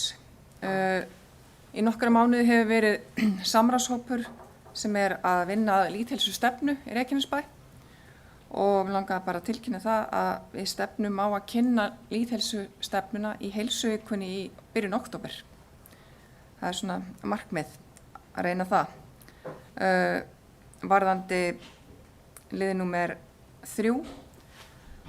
Þá var mikið rætt heilsu framhaldsskólanema núna þegar skólastarfið er nýhafið og í framhaldsskólanum þá hefur stundataflan verið ekki alveg eins og síðasta vetur eða kannski á síðasta ári.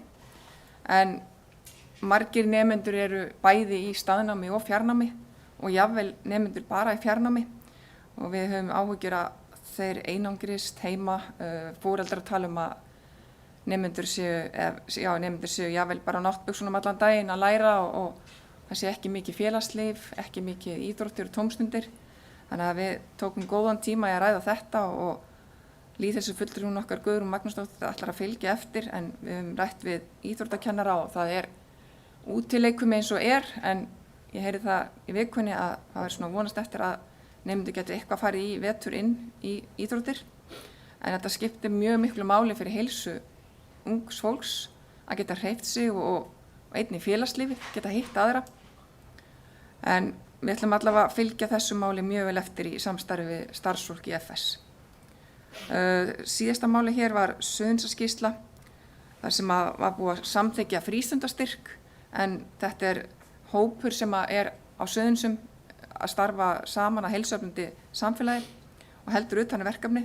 Við fengum styrkin og hann mun nýtast í góða miðlæga heimasíðu alla frístundir á Suðurnesum. Þetta verður mjög gott fyrir foreldra og nemendur að skoða og nýta sér bæði hér og annars staðar á Suðurnesum góða frístundir. Takk fyrir.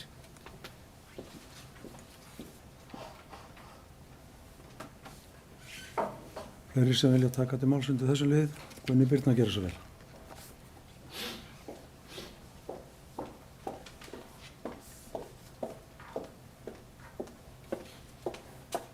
Kæri forseti, bæjarfulltrúar og gestur. Þetta var mjög áhugaverður fundur lýðheilsuráðs og sérstaklega vil ég marka það sem Anna Sigríður tók fram varðandi fjölbrautaskóla. Það að taka heilan skóla og setja hann í fjarkennslu, tiltölulega fyrirvaralaust, loka á leikfimi og líka félagslíf getur reynst mjög erfitt. En það sjáum við erum svo sem ekki með neina tölur, en við sjáum að sjálfsvígum fjölgar á Íslandi sem á annar staðar. Við sjáum aukningu í heimilisofbeldi, aukningu í barnaverndarmálum, þannig að þetta er eitthvað sem við þurfum að taka mjög alvarlega. Við ræddum það hvað við gætum gert, hvort að lýðheilsuráð geti aðstoða skólana, sérstaklega Fjölbraut, hvort við getum komið inn á einhverja skemmtilega lausnir, til dæmis er ennþá opið í Sund. Við getum boðið þeim sem eru með fjölbrautaskóla kort frítt í Sund, sama hvað þau eru gamlir. Við verðum að taka fyrir ákveðin aldurshóp, svo er þetta kannski 24 ára í framhaldsskólanum, þannig að við hefðum eitthvað mótvægi. Nú má spila fótbolta úti, getum við haldið fótboltaleiki fyrir fjölbrautanema, við megum ekki hafa leikfimi.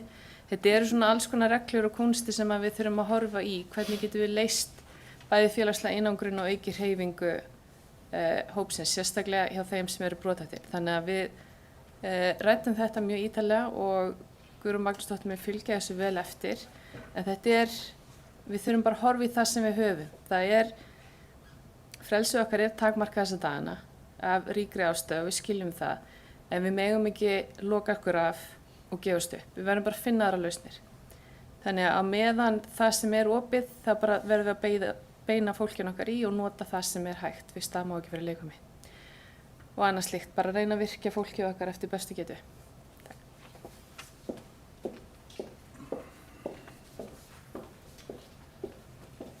Það hafa ekki fleiri beðið orðið undir þessum lið. Þeir sem samþykkt geta fundargerð lýðheilsuráðs frá 19. ágúst. Hún er samþykkt 11:0 og þá var það fundargerð menningar og atvinnuráðs frá 27. ágúst og Friðjón Einarsson hefur beðið orðið.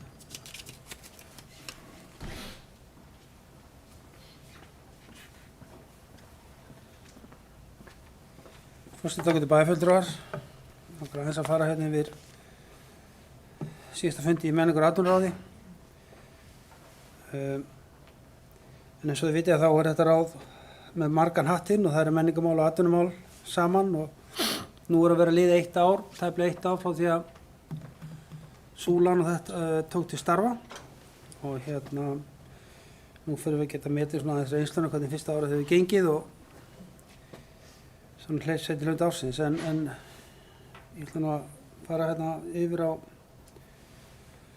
fyrst ætla ég að biðja á byggðasafninu, það var lögð fram skýrsla Eirík Páls, byggðasafnstjóra og forstöðumaður byggðasafnsins fyrirgefið nú heitið hans safnið og framtíðarpælingar og var þessi skýrsla alveg til fyrirmyndar og ég ætla að hvetja okkur ákveðið bæjarfulltrúar að hringja hann Eirík og fá að kíkja í heimsókn til hans í Rammahúsið. Þar eru núna 17.000 munir og ég var þess heiðurs aðnjótandi í dag að fara þangað ásamt Guðbrandi forseta og við áttum bara eiginlega ekki til eitt orð. Þetta er ótrúleg starfsemi sem þarna fer fram og ég ætla að hvetja ykkur til þess að hafa samband við hann og kíkja heimsókn. Kaffið er gott og munirnir betri. Þetta er ekki bara byggðasafn, því að innan byggðasafnsins er listaverkasafn Reykjanesbæjar, þetta er munir frá bókasafninu, þetta er allt það sem Reykjanesbær er að passa og gera á. Skjalasafn, myndir, ljósmyndir, bara nefna að það er allt þarna. Og svo blasir við þegar komið þarna inn stærsti slökkviliðsbíll í heimi sem verið fjöldaframleitur og ég veit ekki hvað og hvað. En þetta var mjög ánægilegt og við erum svona að velta fyrir okkur möguleikum þar að skapa vinnu. Atvinnuleysistölunar er mál sem við höfum rætt á hverjum fundi í bæjarráði á undanförnu og auðvitað í atvinnu og menningar atvinnuráði. Og þetta er dálítið sérstakt þessi staða. Það gengur illa stundum með þessar tölur, það eru ekki alltaf réttar eins og nokkrir bæjarfulltrúar hafa nefnt hérna og það eru dálítið seinar. En það breytir því ekki að staðan er mjög alvarleg og við gerum ráð fyrir að þessi fjöldi mun aukast. Uppsagnarfrestir marga þeirra sem var sagt upp í maí er að renna út núna en síðan eru náttúrulega endurráðningarnir í ferðaþjónustunni og Isavia og fleirum fríöfnin, þeir koma náttúrulega ekki strax til, eða það fólk fyrir ekki á skrá strax, en menningar og atvinnuráð ítrekaði þá skoðun sína að mikilvægt er að fjármunir ríkisins farið þangað sem þörfin er mest, það er að segja á Suðurnesin. Það var þó mjög ánægilegt sem gerist í síðustu viku að ríkisstjórnin ákvað að framlengja tekjutengdum atvinnuleysisbótum sem getur gert þessu fólki mjög gott. Það gerir það verkum að það fær að tekjutengin verði í 6 mánuði og þá er svona kannski farið að hylla undir vor hjá mörgum þessara sem vonandi þá betri tíð á þeim tíma. Það var mjög þarft og gott verk að gera það. En við þurfum hugsanlega líka að skoða framlenginga á atvinnuleysisbótunum, þeim tíma sem fólk ger á bótum og við höfum aðeins verið í sambandi við þingmenn út af því og ég veit að þetta hefur verið rætt við forsætisráðherra það að lengja tíma sem fólk getur verið á bótum, að það fer að koma sá tími núna hérna á Suðurnesjum að fólk sem misti vinnuna sína fyrir meira en ári síðan er að fara að detta út, þannig að við erum bara áskætt í því að þetta verði lengt og þannig að fólk verði nú ekki alveg detti nú ekki alveg úr snörunni. Það sem var áhugavert á þessum fundi sem var stærsta mál fundarins og við erum búin að vera að ræða lengi, það er þetta sumarátaksverkefni sem við fórum í og eftir að bæjarráð samþykti að fara að auka við framboð sumarstarfa og svo úrræði stjórnvalda sem við fengum gríðarlega góð viðtökur hjá ríkisvaldinu og ber að þakka fyrir það að við réðum 1000 manns í vinnu í sumar. Pælið í þessu. 1000 manns. Ég hef bara aldrei heyrt svona tölur. Ég man hérna fyrir 30 árum þegar ég var ungur að þá vorum við að vinna átaksverkefni í Reykjanesbæ. Var gríða, við vorum sérstakt sveitafélag, reynslusveitafélag í því og þá var allir í því að reyna að vinna í þessum átaksverkefnum að senda fólk út í allskyns störf í sveitafélaginu sem þætti nú kannski ekki alveg boðlegt í dag. En við náðum ekki 100 sko. En 1000 manns og ég verð bara að hrósa starfsfólki Reykjanesbæjar hvernig staðið var að þessu og til að setja þetta í einhvers konar samhengi að allir þeir sem sóttu og uppfyllt þessu skilyrði fengu vinnu. Það var engin útundan, það fengu allir vinnu.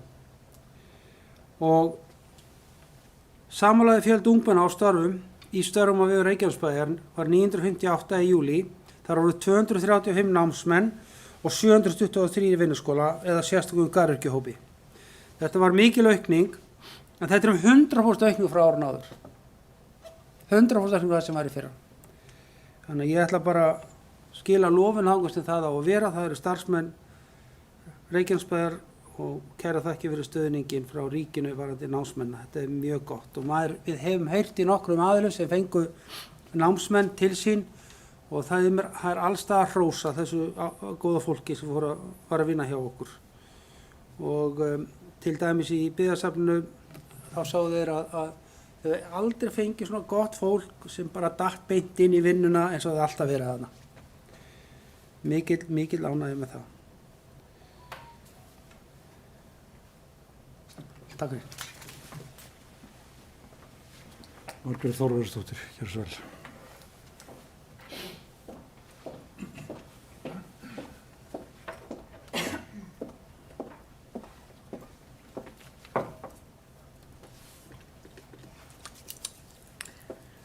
Virðulegi forseti og aðrir viðstaddir, ég kem hér undir lið 2, atvinnuleysistölur. Það hefur verið mikið rætt þingmenn Suðurkjördæmis og ríkið og þá langar mér aðeins að koma með eftirfarandi bókun. En að sjálfsögðu fagna ég því að fulltrúar ríkisstjórnarinnar ætla að fara að hitta bæjarstjóra. En þetta mjög mikið áhyggjuefni hve atvinnuleysi er hátt hér á Suðurnesjum. Við þurfum að standa öll saman og þingmenn Suðurkjördæmis verða að fara að vakna og gera sig grein fyrir stöðunni.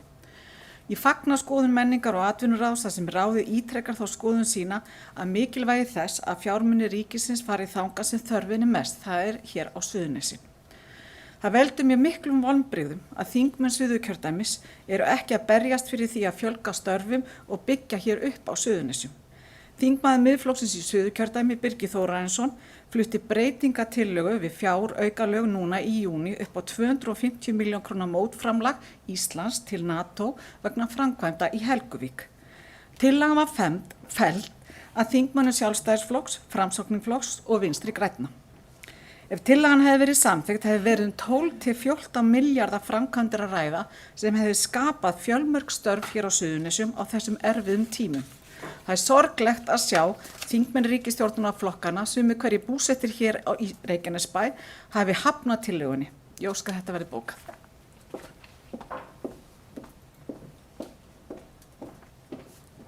Margrét Sandís, gerðu svo vel.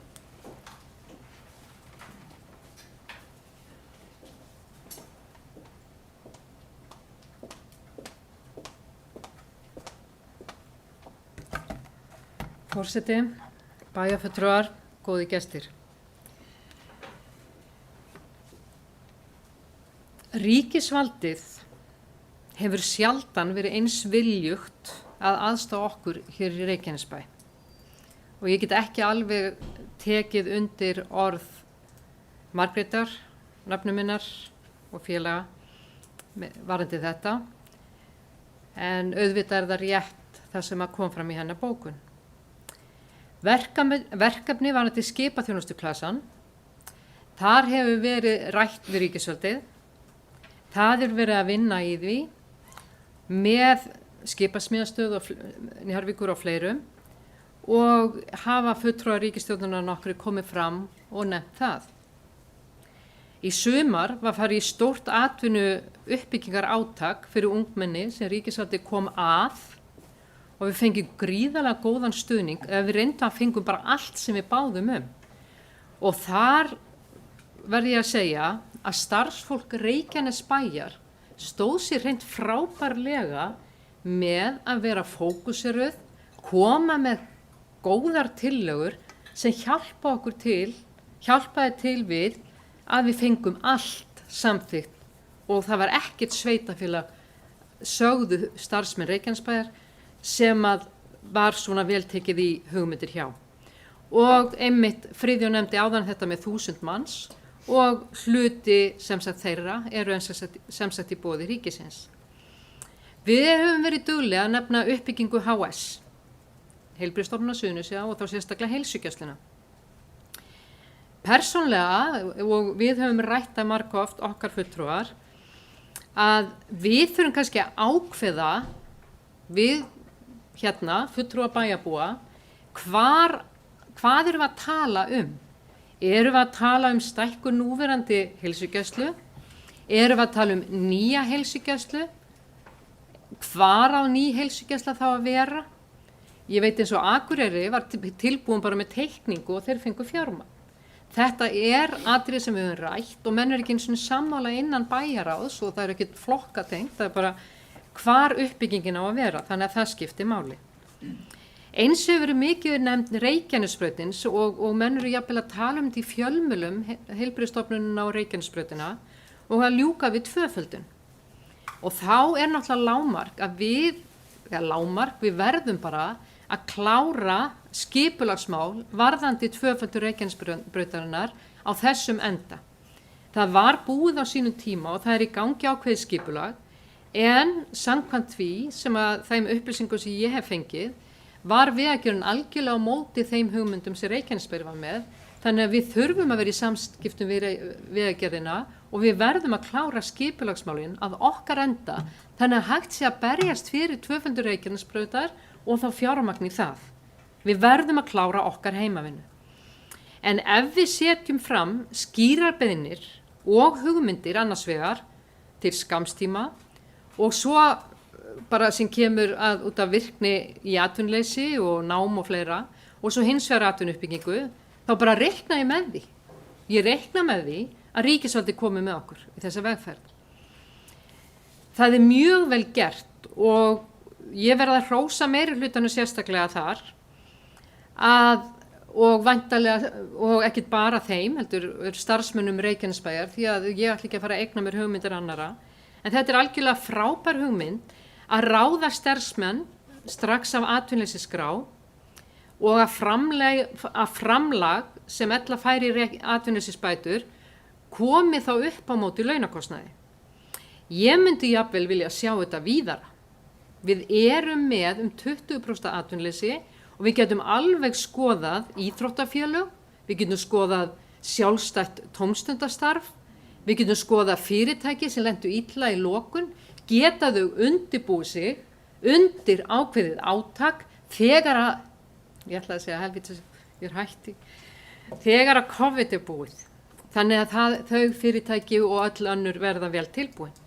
Þetta er algjörlega brilljant hugmynd. Lóðalegu tekjur ríkissjóðs á svæðinu næstu árin ættu að nýtast til innviða fjárfestingar á svæðinu.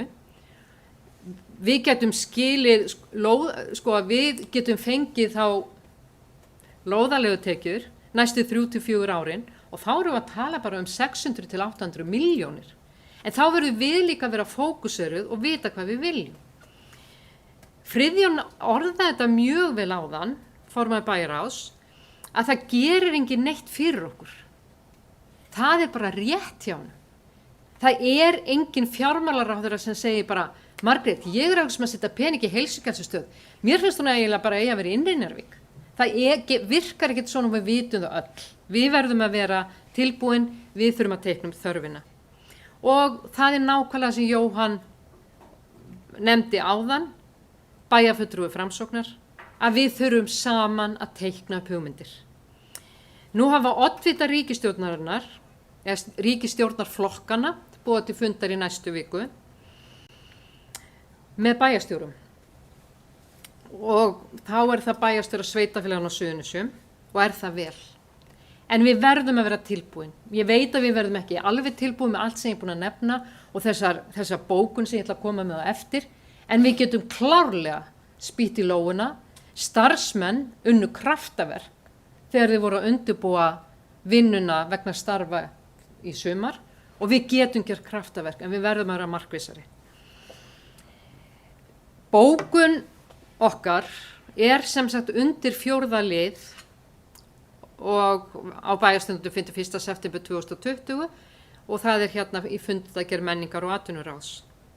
Bæjarfulltrúar og nefndarmenn Sjálfstæðisflokksins hafa lagt mikla áherslu á að atvinnumál verði í forgrunni og að mikilvægt sé að vinna að eflingu fjölbreyttra atvinnutækifæra í Reykjanesbæ.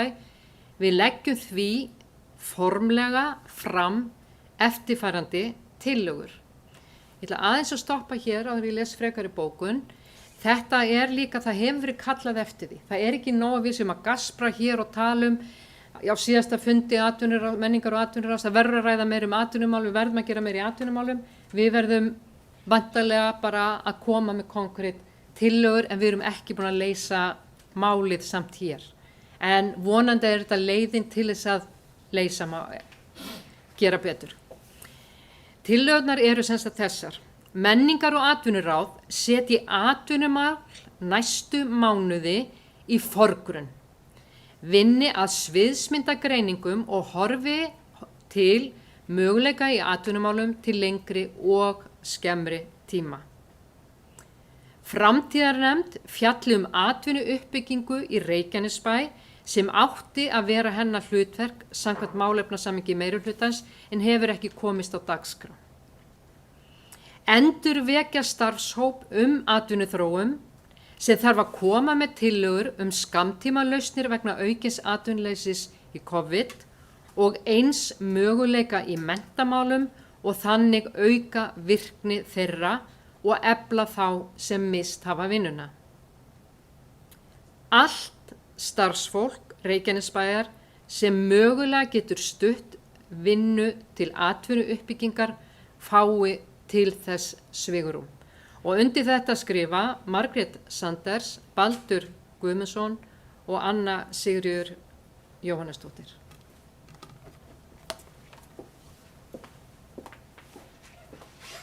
Jóhann Friðrik, gjör svo vel.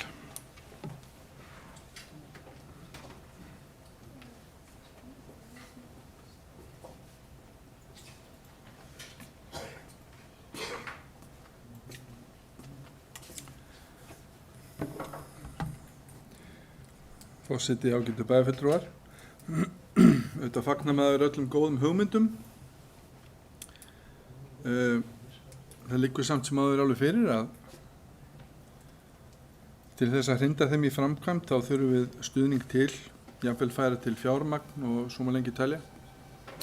Ég held að það hafi alveg sýnt sig að bolmagn starfsmanna sveitarfélagsins til þess að bregðast við COVID hefur verið ansi gott.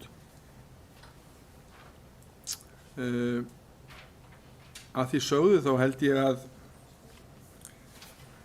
við séum kannski að bregðast hraðar við heldur mörg önnur sveitarfélög vegna þess að við höfum úr mjög góðu og hæfileikaríku fólki að velja hjá bænum.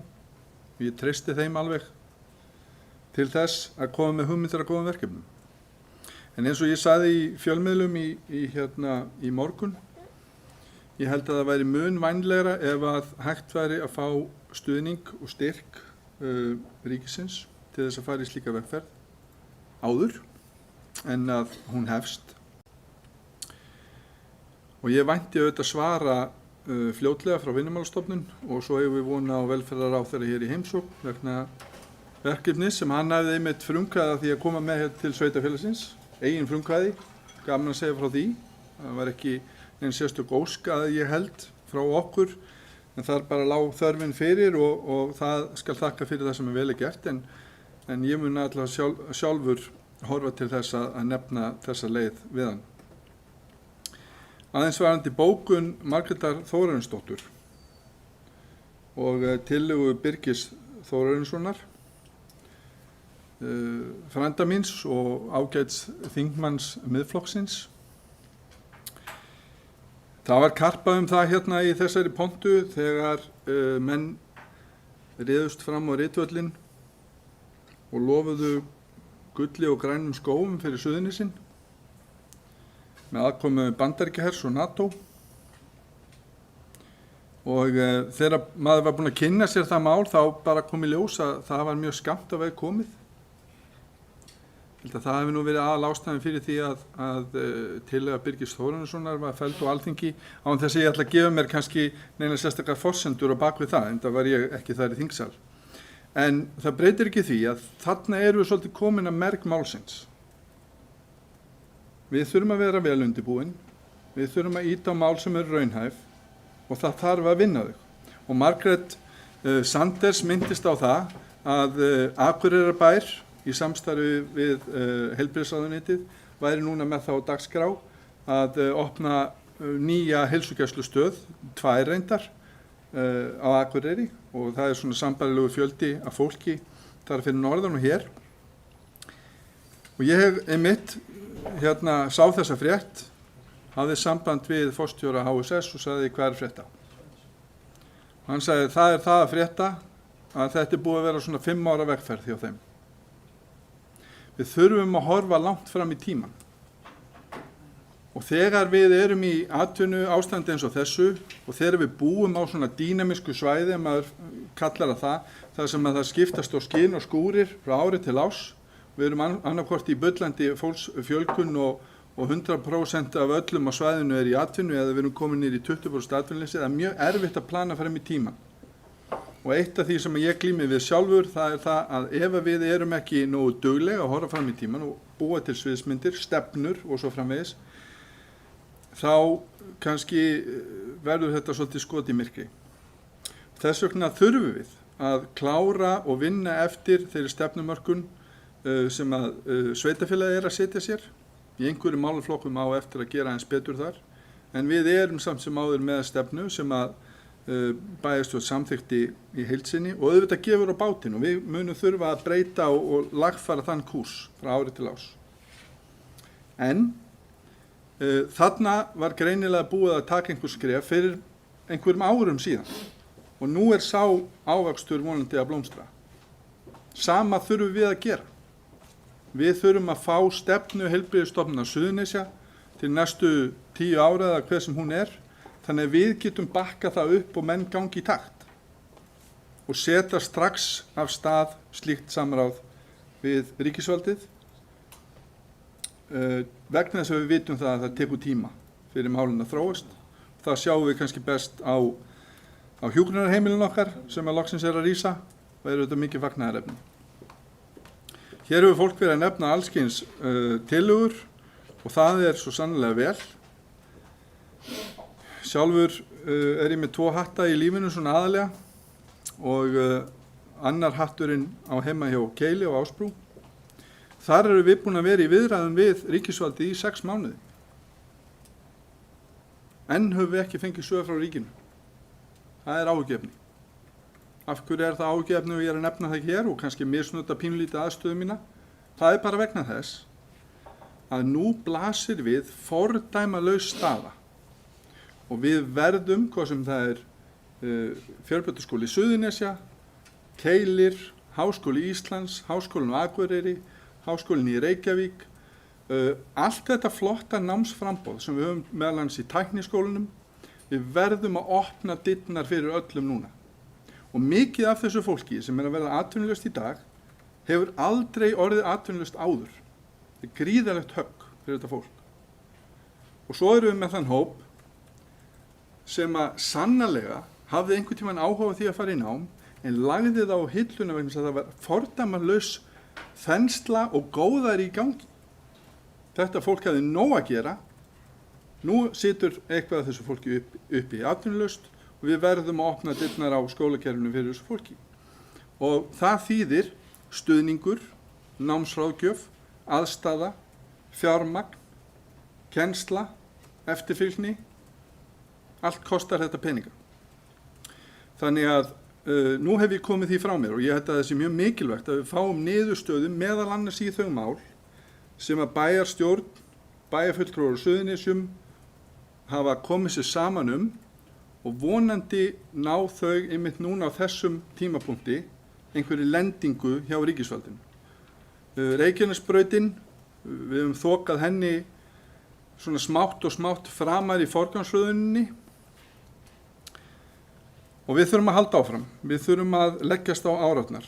Við þurfum að vinna með ríkisvaldinu í átt að því að hjálpa þeim að hjálpa okkur og við getum hjálpað okkar ágætu bæjarbúum sem að margir hverjir eru í töluveri krísu í ljósi COVID. Annað sem ég langar að nefna að lokum og það eru uppsagnir Ísavía og fríhafnarinnar ríkisfyrirtæki hér á svæðinu. Ég verð að segja að það kemur verulega óvart að eftir að ríkið ákveður að setja 4 milljarða inn í ríkisfyrirtækið Ísavía í uppbyggingu, þá hafi fyrirtækið ekki geta fundið nein verkefni fyrir þetta fólk sem var verið að segja upp núna. Væri ríkisfjármunum ekki betur varið á þessum tímapunkti í það að setjast niður einfaldlega og búa til verkefni innan þessara stofnunar. Bara vegna þess að við sjáum fram á það, sviðsmyndin er svo, það er tvennt sem getur gerst. Annarkvort verður komið hér bóluefni í lok vetrar eða mér finnst ólíklegt að það komi í bráð. Það hefur ekkert rannsóknarverkefni á þessu sviði fengið eins mikið fjármagn í heiminum á okkar dögum. Þannig að, hver er tilgangurinn með því að segja þessu fólki upp? Hefði ekki verið nær að styðja þetta fólk á vinnustaðnum, í vinnu, í umbótaverkefnum á meðan við erum að þreyja þoran? Sama má segja fríhöfnina og fleiri fyrirtæki sem eru jú í eigu ríkisins, sjálfstæð sem slík í lögum. Og mér finnst alveg vert að minnast á þetta. á meðan tekur ríkið gríðarlegar stórar ákvarðanir það að styðja við þá sem eru orðnir atvinnulausir. Þetta finnst mér skrítin forgangsröðun. Það er miklu dýrara að fólk lendi hjá Vinnumálastofnun og þurfa að leita sér að vinnu heldur en einfaldlega að tryggja virkni þessa fólks með því að styðja við þessi ríkisfyrirtæki svo ekki þurfa að koma til uppsagna.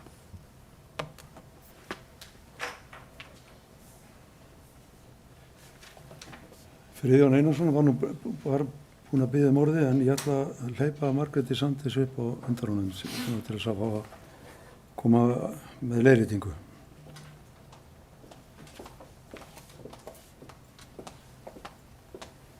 Þakka fyrir forseti. Enda er þetta algjör klúður þegar það vantaði 2 málsgreinar úr bókuninni og einmitt gott ef Friðjón hefur á að koma upp og er að fjalla einmitt bókunina að hann viti þá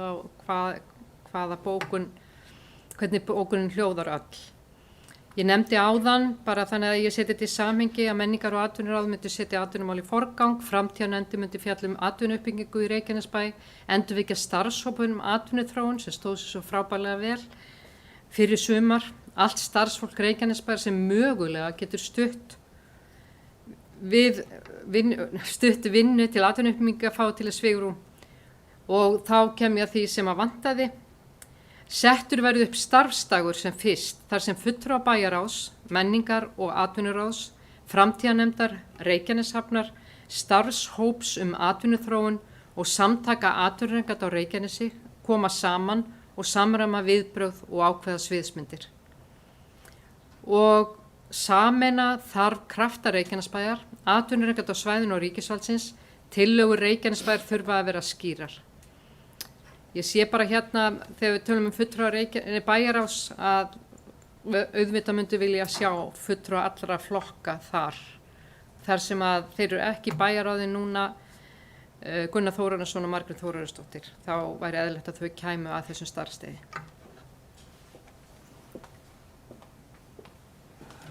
Friðjón Einarsson, gerðu svo vel.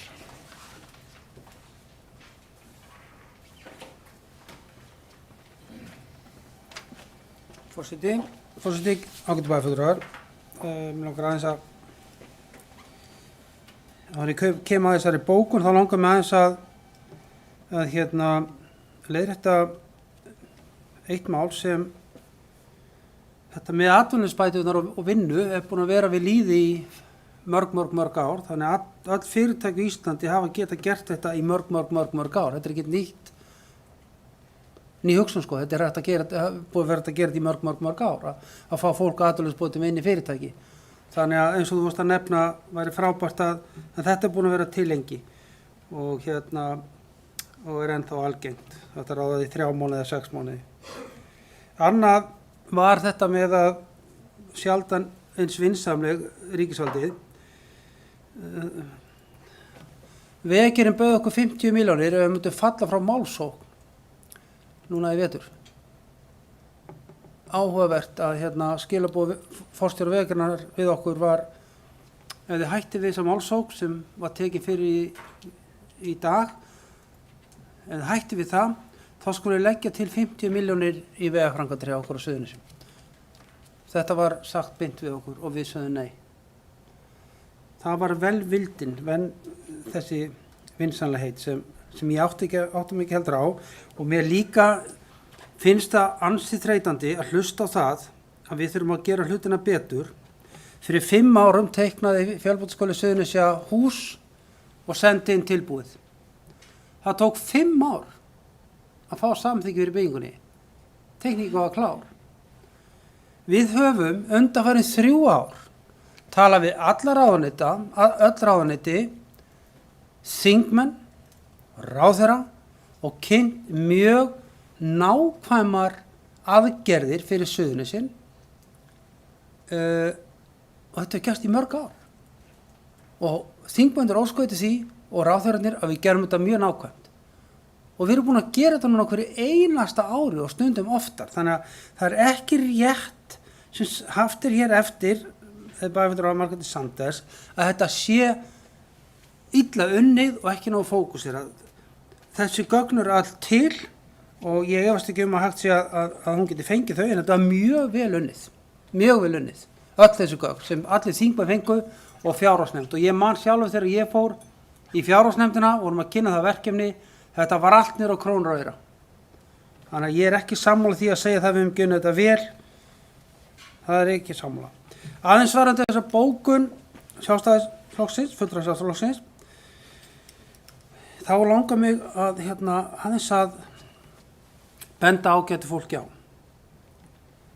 Ég veit að menn hafa verið lengi í fílu yfir því að við breyttum kerfinu og tókum atvinnumálum út af hafnarnefndinni og færðum hann inn í súluna eða stofnum svo súluna og settum þar inn nokkra nýja starfsmenn til þess að setja áherslu á atvinnumálin. Við erum komið með markasérfræðing og við erum komið með sérfræðing í vinnuþróun og við höfum bætt þarna við verulega og það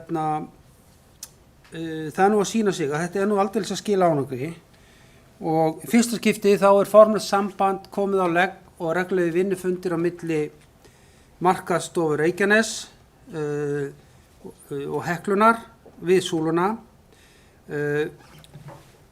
Atvinnuráðgjafinn vinnur fast með Halldóri með Reykjaneshöfn, með Byggðastofnun sem við fundum reglulega með uppbyggingarsjóði, með Vinnumálastofnun og núna eins og þið vitið að þá nýbúið að samþykkja það að fara í atvinnuþróunarstefnu fyrir Reykjanesbæ í fyrsta skipti raunverulega sem það gert og það verður gert í samvinnu við samtök atvinnulífsins á Suðurnesjum þegar búið að hafa sambandi þá og það þegar búið að óska eftir öðrum fundi eins og var í vor með bæjarfulltrúum og fleirum. Það búið að hafa samband við bæjarstjórann og ég fundað með fulltrúum SA en á næstu vikum verður búið til stórs fundar með samtök atvinnulífsins. Þetta allt komið í gang fyrir nokkur síðan og við munum gera það. Menningar og atvinnuráð mun næstu mánuði setja atvinnumál í forgrunn. Það er alveg ljóst og við erum á fleygiferð í því og skoða alla möguleika í atvinnumálum eins og við getum. Eitt af því sem við gerum ekki, að við ætlum ekki að vekja einhverja falsvonir eitthvað og við viljum reyna að vinna hlutina þannig að þegar þeir koma á koppinu þá sé þetta klárt. Það hefur oft verið talað hlutina í þessari pontu að þessi verksmiðja sé að koma eða þetta. Nú er ég ekki að gagnrýna neinn með fortíð, fyrirbyggja það. Ég bara segi það að það er allt og algengt að menn rjúki af stað með einhverja hugmynd og lofi að þetta muni skapa vinnu og dittin og dattin og svo gerist ekki neitt. Þetta er búið að vera alveg síðan að ég flutti hérna blessaði bæ síðan 1994 þegar ég var ráðinn til að markaðssetja Helguvík. Það var alveg sama, þetta var bara lenska að tala hlutan einhvern veginn upp og þá myndi þetta allt gerast. Það hefur ekki gerst. Við þurfum að hugsa þetta á nýjan hátt. Þess vegna ætlum við að reyna að vinna faglega með samtök atvinnulífsins, atvinnuþróunarstefnu og viti hvað áttu ætlum að fara. Hvert ætlum við að fara? Við ætlum líka að vinna umhverfis og umhverfisstefnu sem byggir á raunveruleikunum sem við búum við í dag. Við erum að fara frá því sem heitir kísilver, við erum að fara frá því sem heitir álver, við erum að fara í framtíðina og auðvitað svona vinnuplagg að vera unnið í samstarfi við atvinnulífið og allir þessir aðilar tengjast inn í súluna. Ég skil vel að menn vilja setja þetta inn í framtíðarhóp og ég bara skil það ekki. Hver ætlar að vinna það? Það er engin starfsmenn. Hver ætlar að gera það? Meðan á að taka atvinnuþróun út úr súlunni sem með 7 starfsmenn og í samstarfi við Markaðsstofuna, Reykjaneshöfn, Byggðastofnun, Uppbyggingarsjóð, Vinnumálastofnun, samtök atvinnulífsins og færa það inn í atvinnu. Ég skil það ekki. Skil ekki þá pælingu, við erum þá bara að lína þetta allt út. Af því að málið er það, allir sem vunni atvinnuþróunarmálum eða í kringum atvinnumál vita það að sveitarfélag býr ekki til atvinnu 1, 2, 3. Það vita allir hérna inni. Þegar menn fór í stóra atvinna átakið hérna í kringu 1990 og stofnaði eignarhaldsfélög og það var blásið í nýsköpun. Öll atvinnuþróunarfélögin eru farin á hliðina. Það engin peningar hana. Eina atvinnuþróunarfélag sem lifði af eignarhaldsfélag Suðurnesja. Öll hinn félögin eru bara farin á hliðina. Þetta hétu átaksverkefni eða sveitarfélögin færu og stofnuð útgerð. Sveitarfélögin þarf að búa sér til plattform þannig að fyrirtæki og einstaklingar geti gert eitthvað. Við vitum þetta öll. Og það ekkert flýtiverk að búa til störf. Ég vildi óska að það væri það, en það er það ekki því miður. Þess vegna var þetta algjört afrek sem tókst hjá starfsmenn Reykjanesbæjar, eins og Margrét Sanders var að segja, bæjarfulltrúi, var að segja, algjört afrek hvernig tókst þetta sem þeim gerðu í sumar. Og við byggjum þetta á þeim grunni vegna að þetta var gert að meirihluta í súlunni. Þannig að við ætlum að byggja því til framtíðar og svo vinna á flegi ferð. Atvinnuþróunarhópurinn auðvitað til starfa og þó hann sé ekki eins formlegur, þá hann auðvitað til staðar ennþá. En ég legg til við forseta að þessari bókun, ég veit ekki alveg þessi bókun, hvort þetta sé tillaga eða bókun, þetta er bókun stendur, en hérna, ég legg til að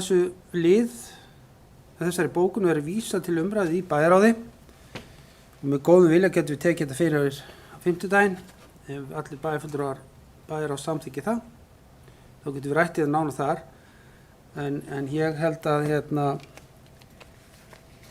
ég sé ekki að þetta hegi verið til framfara en síðar. Takk. Margrét Sanders, gjörðu svo vel.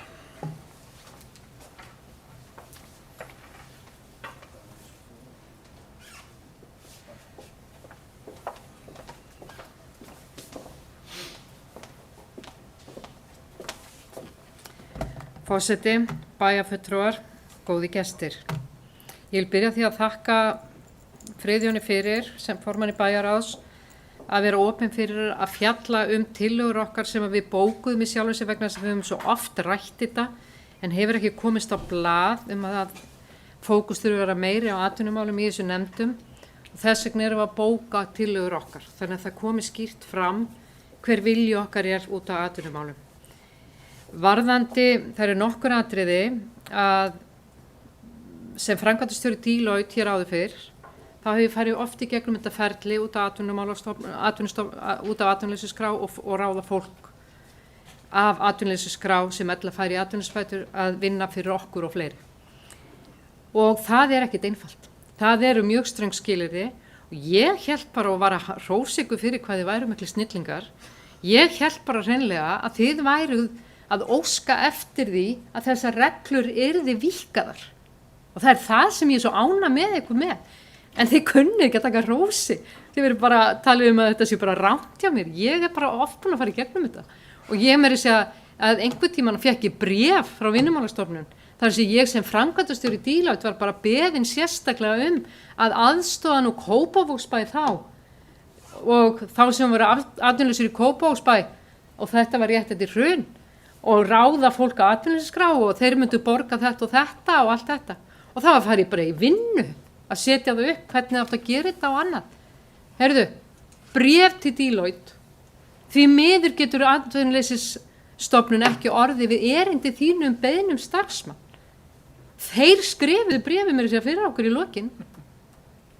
Og þeir höfnuðu því svo. Það var reyndar önnur skrifstofa vandalega innan atvinnumálastofnunar. En ég veit alveg að þetta Vinnumálastofnunar. En ég veit þetta ekkert svona vítt eins og við erum að tala En ef við aðeins horfum á út af, og nú ég svolítið hrædd að nefna þetta því að þið geta orðið alveg brjálaðir að því að ég svo ána með að fara að ræða í næsta bæjarráði þessar tillögur.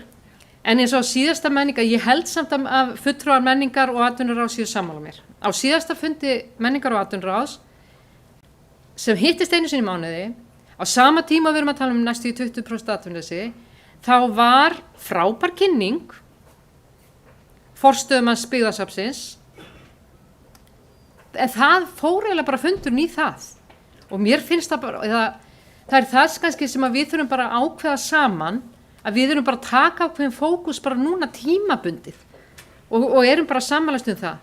Varðandi framtíðarnefndina, og þú nefndir einmitt Friðjón að það væri ekki starfsmaður, en ykkar málsgrein varðandi framtíðarnefndina í ykkar sáttmála, þá töluðu þið einmitt sérstaklega og ég var eiginlega bara að ýta undir það, því þetta var mjög vel orðað hjá okkur varðandi framtíðarnefndina, að þar töluðu þið sérstaklega að framtíðarnefnd myndi fjalla atvinnuuppbygging í Reykjanesbæ. Þannig að ég var í rauninu svolítið að taka undir þetta og eins að þess vegna er ég svo ánægð með að við náum að tala þetta vegna þess að bæjarstjóri senda okkur pósta á þann og ég veit að það er ekki trúnaðamál vegna þess að hann hefur svo oft rætt þetta í fjölmiðlum og annað að hvað ætlum við að ræða við ríkisstjórnarflokkana eða oddvita þeirra, hvað er okkar fókus og það sem ég er búin að vera að tala eins og uppbygging HSS eða töfaldur Reykjanesbrautar, við erum sammála kannski stuðning við menntastofnunina því að það er að ná virkninni eða hjúkrunarheimili og annað. Þetta er ekki trist fram á erminni, þetta tekur tíma. En hvað erum við að tala þá annars vegar til skamstíma, hvað getum við lagt á borðið til skamstíma og haldið svo áfram að vinna. Við hljótum að geta saman, sett niður svolítið konkrétt. En þessar hugmyndir, það er sko, hvort að Súlan gerir það sem starfsmenn, ég treyst alveg starfsfólkinu til þess að matreita svolítið til okkar og við getum komið með góðar hugmyndir inn í þetta. En þetta þarf að vera mikill fókus hjá okkur öllum og helst saman á næstu mánuðum. Anna Sigríður Geirsdal.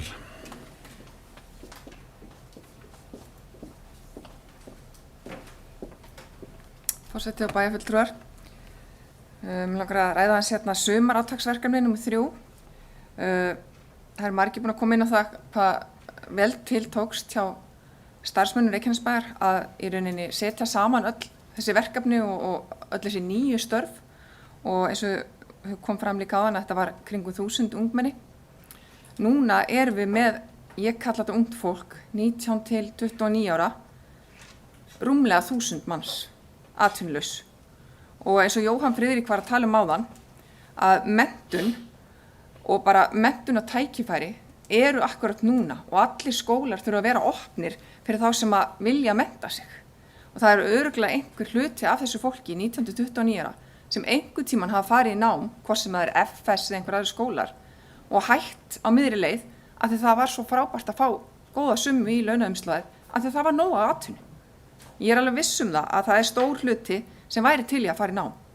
En af því ég nefni hérna sumarátaksverkefni, þá var þetta í 2 mánuði í sumar sem þessi einstaklingu fengur laun og bara við fögnum því, þetta voru ótrúlega margt af nýjum skemmtilegum verkefnum sem að háskólanemar fengu að taka þátt í, sem snýra íbúum og fleira og umhverfinu sem er mjög flott. En þurfum við ekki bara núna bara vetrarátaksverkefni sem snýr þá að 19-29 hópnum sem eru eitthvað kringum 1100 af þessum sem eru atvinnulausir. Og það kom fram líka á hana að mjög margir eru atvinnulausir undir 40. En ég held að við þurfum bara eitthvað svona vetrarátaksverkefni fyrir þennan hóp sem snýr þá að menntun. Við erum með lágt menntunarstig á Suðurnesjum. Við verðum að bæta þar í. Og eins og Jóhann Friðrik sagði, allir skólar verða að vera opnir núna, geta tekið þetta fólk inn í nám. Við erum ekki bara með FS, við erum með Keili, við erum með Fisktekniskólan hérna á Reykjanesi og við erum með miðstöð Símhunnar. Það geta allir komið að einhverju námi. Alveg pottet. Ég vona svo sannarlega að það verði einhvers konar vetrarátaksverkefni fyrir 19-29 ára sem snýr þá að námi og vinnu. Takk. Baldur Guðmundsson, gerðu svo vel.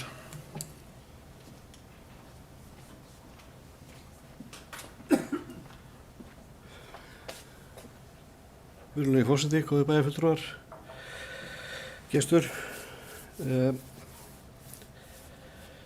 Já, við leggjum fram hérna bókun. Það er alveg óþarf að fara á hliðina út af því. Við viljum að við vinnum að þessu verkefni. Þetta er erfitt verkefni og við viljum bara að við stöndum saman í þessu. En við erum samt þá í pólitík og við viljum bara að okkar skilaboð komi hérna mjög skýrt fram.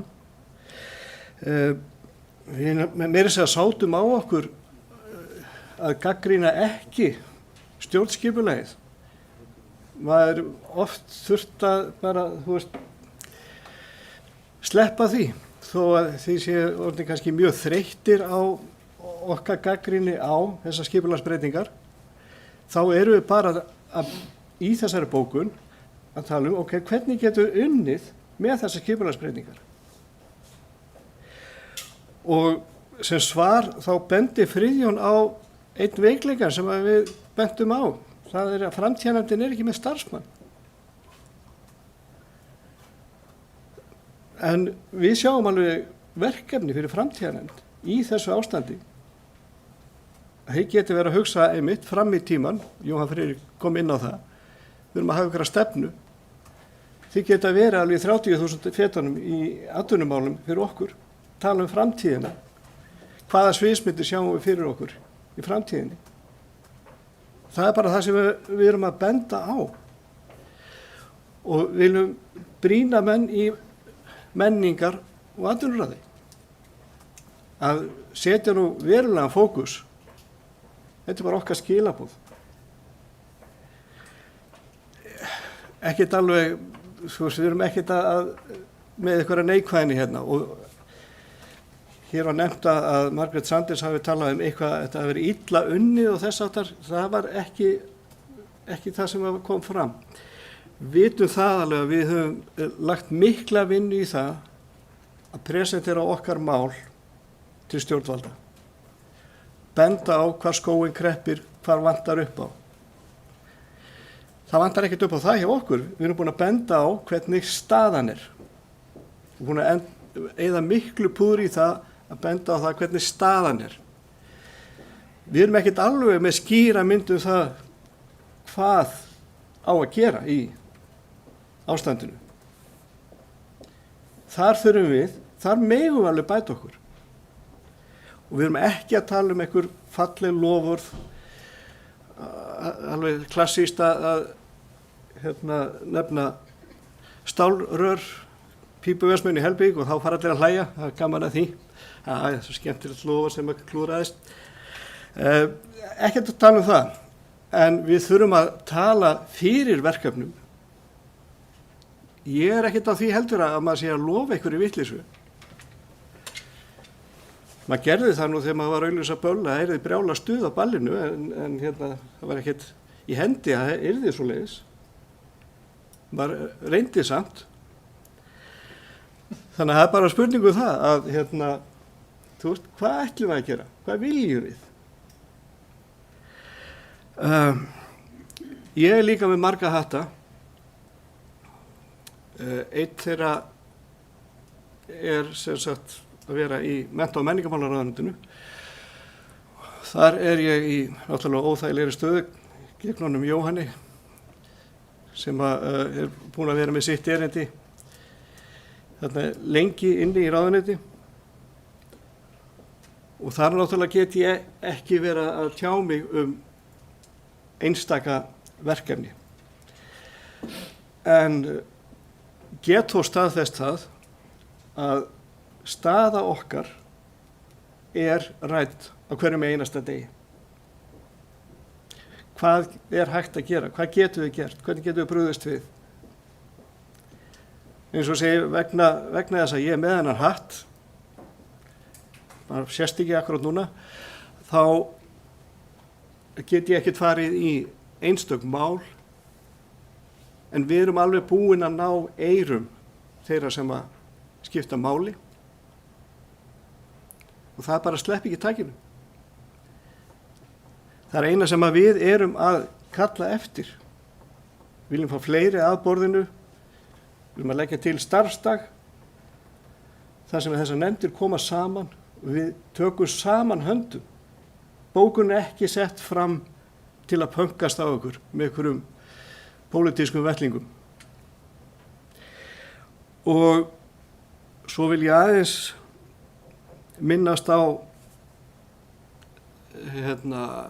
frænda Jóhanns Birgi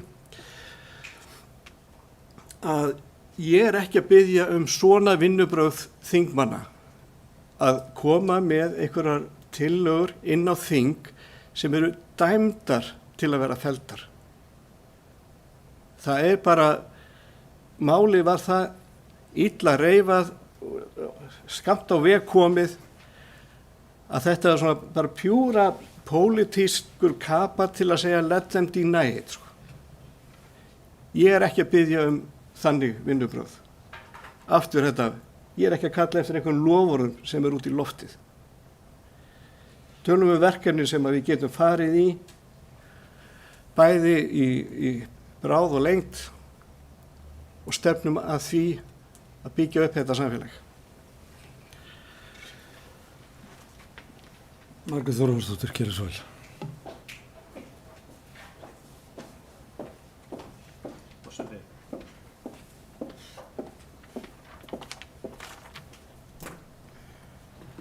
Virðulegi forseti og aðri viðstaddir, mér langar svona aðeins bara að svara hérna honum Baldri og Jóhann Friðrik hvað var þessa breytingartillaga við aukalögin. En þetta mál, bara svona svo þið viti hvernig þetta var unnið, þá stoppaði þetta í ríkisstjórninni. Utanríkisráðherra, hann lagði til ráðherranefndum ríkisfjármál að fara í þessar framkvæmdir, en því miður var samstaða innan ríkisstjórnar ekki. Og þar að leiðandi var þessi tillaga felld. Og við erum að tala framkvæmdir upp á 20 milljarða. En já, ríkisstjórnin fór eftir því sem þingmenn Vinstri grænna sögðu, en þeirra svar var nei. En þingflokkur Sjálfstæðismanna og Framsóknarflokks hefðu alveg getað samþykkt þetta tillögu Miðflokksins og þá hefði þetta kannski bara orðið að veruleika. Vegna þess að það var búið, undirbúningsvinnan var löngu hafin. Og eins og ég sagði hér áðan, þetta fór fyrir ráðherranefndum ríkisfjármál og þar var þetta bara ekki samþykkt. Þetta sorgleg niðurstaða, ég verð bara að segja það og ég get ekki annað sagt það, en við hljótum að sjá núna að hvaða þingmenn standa með Suðurnesjum.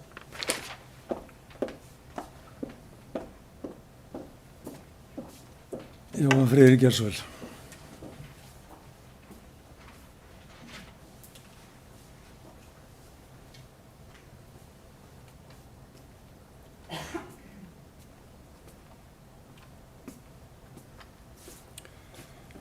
Forseti, ágætu bæjarfulltrúar. Okkar að byrja á það að segja það að ég efast ekkert það að allir okkar kjörnu fulltrúar á Alþingi standa með Suðurnesjum. Og síst af öllu myndi ég herma það upp á Birgi Þórarinsson að hann stæði ekki með Suðurnesjum. Það verður samt að segjast að til þess að svara Margréti Þórarinsdóttur bæjarfulltrúa þá er það alveg rétt hjá henni að þetta mál var rætt meðal ríkisstjórnarflokkana og niðurstaðan var sú að styrkja stoðir Ísavía á þeim tíma. Þarna var ekki verið að tala milljarðaframkvæmdir í hendi, það er bara einfaldlega rangt, þetta hefur það hvergi komið fram. Við erum í varnarbandalagi með NATO og Bandaríkjaher og við höfum hér 200-300 manns annað hvern mánuð eða svo í loftrýmisgæslu sem skilar hér verulegum tekjum inn á svæðið. Við erum með hér byggingar, starfsfólk, landhelgisgæslu og sinnum okkar hlutverki held ég innan NATO nokkuð vel með hversu lítil við erum. Og það má vel vera að einhver pólitík hafi spilað inn í þetta en eins og mér var kynnt málið þá var það mjög skammt á veg komið og erfiðar ákvarðanir að taka.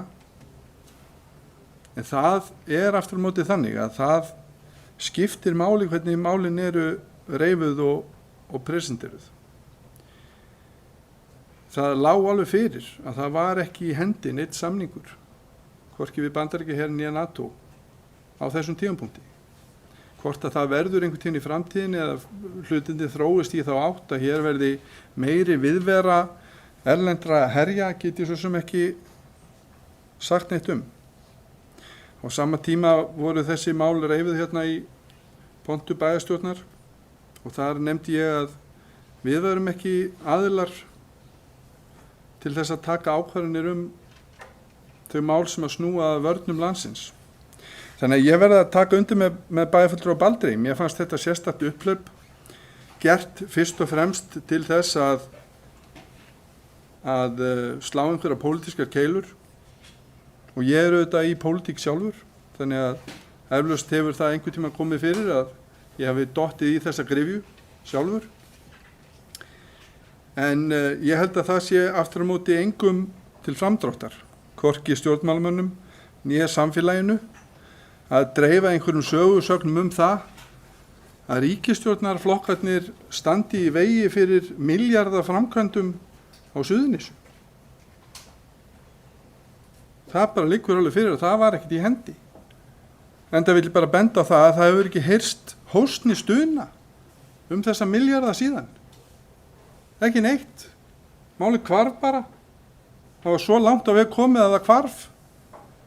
Sérstakt að Bandaríkjaher og NATO skuli ekki vera bankandi hérna á dyrnar, biðjandi framkvæmdir og húsnæði og hundruðir manna í vinnu, ef það lá svona gríðarlega mikið á að samþykkja þetta, og fyrir lá að það þyrfti bara stimpil frá ríkisstjórn Íslands til þess að væri hægt að fara hérna í milljarða framkvæmdir. Eitthvað miskil ég þá varnarsamstarfið, það liggur alveg fyrir. Þannig að þessu verði bara að segja að mér finnst þetta ekki til framdráttar. Ég skil þessa pólitík, mér finnst hún ekki alþingi til sóma. En það að Birgir Þórarinsson standi ekki með Suðurnesjum, ég held að hann gerir það nú samt sem áður, svo sannarlega. Og það eru auðvitað bara hlutverk þeirra sem eru í minnihluta að hafa aðhald á meirihluta og koma auðvitað með vel ígrundaðar og góðar tillögur framfara mál. Og ég alveg viss það að það verður tekið vel í það á alþingi ef Birgir Þórarinsson leggur slíkt fram. Það hefur verið mjög gott samstarf hérna í skólamálum og mér langar aðeins að minnast á það vegna þess að það kom hérna upp áðan. Miðstöð símenntunar og Fjölbrautaskóli Suðurnesja, Fisktækniskólinn. Öll höfum við verið að hittast á fundum. Virkilega gaman að sjá þann þrótt sem er í þessum flotta mannskap. Sama má segja fræðasetri í Sandgerði sem að nýverið fékk mitt fjármagn frá menntamálaráðuneytinu til þess að efla sitt starf. Og ég kall eftir meiri fjármagni í rannsóknir og þróun hér á svæðinu. Það er virkilega gaman að sjá þann þrótt sem það er í starfsfólkinu og gaman að geta séð það blómstra og vaxa.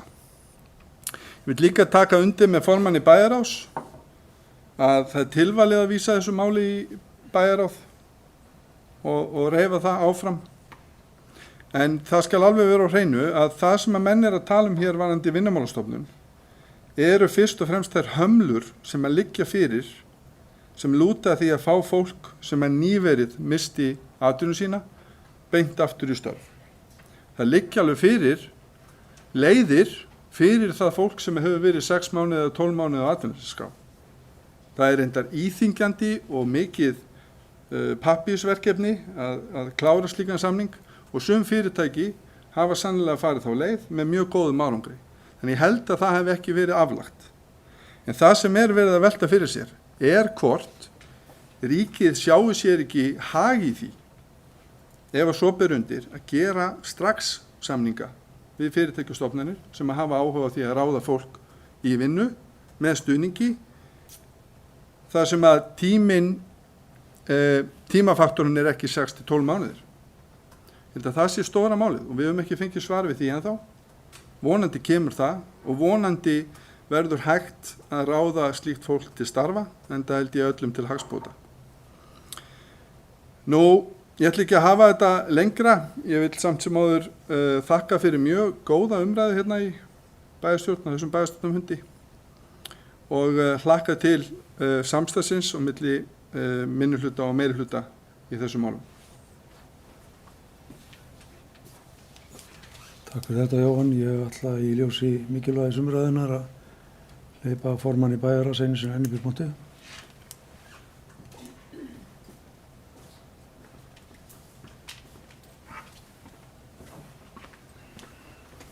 Forseti, kæra þakkir. Mér langar bara aðeins að bæta við, mér finnst þetta mjög góður hugmynd sem annars eru komið þetta með fram vetrarátak og það er það sem er í vinnslu í verkefni þróuninni hjá Súlunni við Vinnumálastofnun að fá heimild eins og Jóhann nefndi hérna líka áðan að aðstoða fólk að komast í vinnu. Það er þegar búið að samþykkja það atvinnuleysi geta farið í nám og atvinnuleysisbótum einhverju leyti og við erum að reyna að liðka þetta til þannig að það geti gengið saman að fara í svona átak. Við erum því miður ekki búin að fá svör við því ennþá. Þetta er búið að vera núna í vinnslu eins og Kjartan Már bæjarstjóri sagði áðan síðan snemma í vor. Við erum að bíða eftir því að þetta er náttúrulega mjög spennandi að geta aðstoða ungt fólk við að fara annað í vinna í áhugamálum sínu. Það er eitt sem var þekkt árum áður að menn fengu að vinna við áhugamálum sitt, fóru inn í fyrirtæki að því að einhver starfsemi í fyrirtækinu hentaði áhugamálinu og svona gott dæmi var þegar menn fóru að starfa hjá flugleiðum, Suðurflugi eða Atlanta í gegnum atvinnuleysiskerfið af því að þá fundum við vinnu út frá áhugamáli og það er kannski það sem drífur þetta unga fólk fyrst og fremst er að vinna við áhugamálið. Þannig að einhverju myndi vilja vinna við þjálfun og við getum þá aðstofa þá að fara að þjálfa hjá íþróttafélögunum hérna í bæ með stuðningi atvinnuleysissjóðs með einhverju smá aukreitis frá félögunum. Þá erum við komið með nýjan þjálfara sem er að vinna í sínu áhugamáli. Þetta er verið að skoða allt og við erum að vonandi náum að einhverju lendingu í þessu. Og þetta er mjög spennandi. Annars sem ég vil segja er það að allar nefndir, framtíðarnefnd, kannski sérstaklega, geta komið með tillögur og eiga að vinna auðvitað tillögum atvinnumál. Þess vegna skilja stundum ekki alveg umræðuna hjá okkur og ykkur þegar menn segja gerum eitthvað atvinnumálum og svo erum við með fólk í öllum sem nefndum, í öllum flokkum og það kom eitthvað tillögur. Og lítið að þeim. Fyrir 2 árum síðan fór ég á fund með fyrirtæki hér í bæ þar sem mér voru kynntar hugmyndir dráttarbrautarinnar í Njarðvík. Það eru núna rétt tæpt 2 ár síðan. Hugmyndin fór flaug í fjölmiðla hérna í vor. Þetta var ekki í vetur heldur þar áður. Þegar ég var ég búinn að fund með núverandi forstjóra og fjármálastjóra það sem var verið að ræða þessa hugmynd og það var nánast talað hálfsinn og ég mátti ekki tala það. Svona hugmyndir fáum við endalaust. Fullt af þeim. Og alveg eins og fulltrúar hérna inni vita og fulltrúar í bæjarráði að það er margt sem er verið að gera hérna í dag sem ekki endilega þarf að fara upp á yfirborðið. Og við þurfum að vanda okkur, við ætlum ekki að fara sömu vegferð og var gert árum áður og eyddum miklum peningum sem lítið kom út úr og nú er ég ekki að dæma neitt. Og mér finnst fínt að taka þessa umræðu og ég mun leggja til í bæjarráði að við þessi fundur með SA, við reynum að stækka hópinn sem mætir þar til að reyna að gera þetta aldrei gott. Og að reyna að fá sem flesta að vinna með okkur og það verður bara mjög spennandi og ég held að svona umræði sem við hefum haft hérna að kasta miklu í pottinn og hræra og hjálpa okkur mjög mikið. Það er líka að senda þetta átti skilaboðin út en mér finnst samt að þegar við tölum atvinnumál þá er það ekki aðalatriðið að telja málin á dagskrá í menningar og atvinnuráði. Ég veit að þið eru búin að gera margsinnis, við erum ekki að fjalla atvinnumál. Þetta er dagskráin hérna, okkur er ekki búin að fjalla meira atvinnumál. Áttu við bara að henda út menningamálunum bak við okkur eða? Það hefur verið talað mest atvinnumál af öllu þessa 10 mánuði sem Súlan hefur verið til. Eitt langmestum tíma. Flesti starfsmennir sinnaði. Tölum frekar hugmyndir að atvinnumálum. Og ég veit að allir flokkar hafa gott fólk og mér finnst bara gott mál ef menn reyna að vinna og koma með hugmyndir. Bókað inn í öllu nefndunum sínum. Svo er ég bara vísað í einhvern farfi hjá sveitarfélaginu að við getum haldið áfram að vinna. En ég er ekki að sjá neina einustu tillögur. Takk.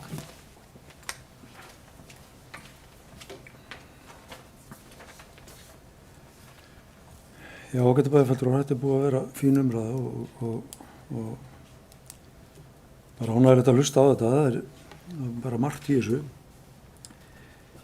Ég ætla nú ekki kannski ég held að það sé nú búið að segja allt sem hægt er að segja í þessu en mér langar nú samt aðeins að vera með í þessu.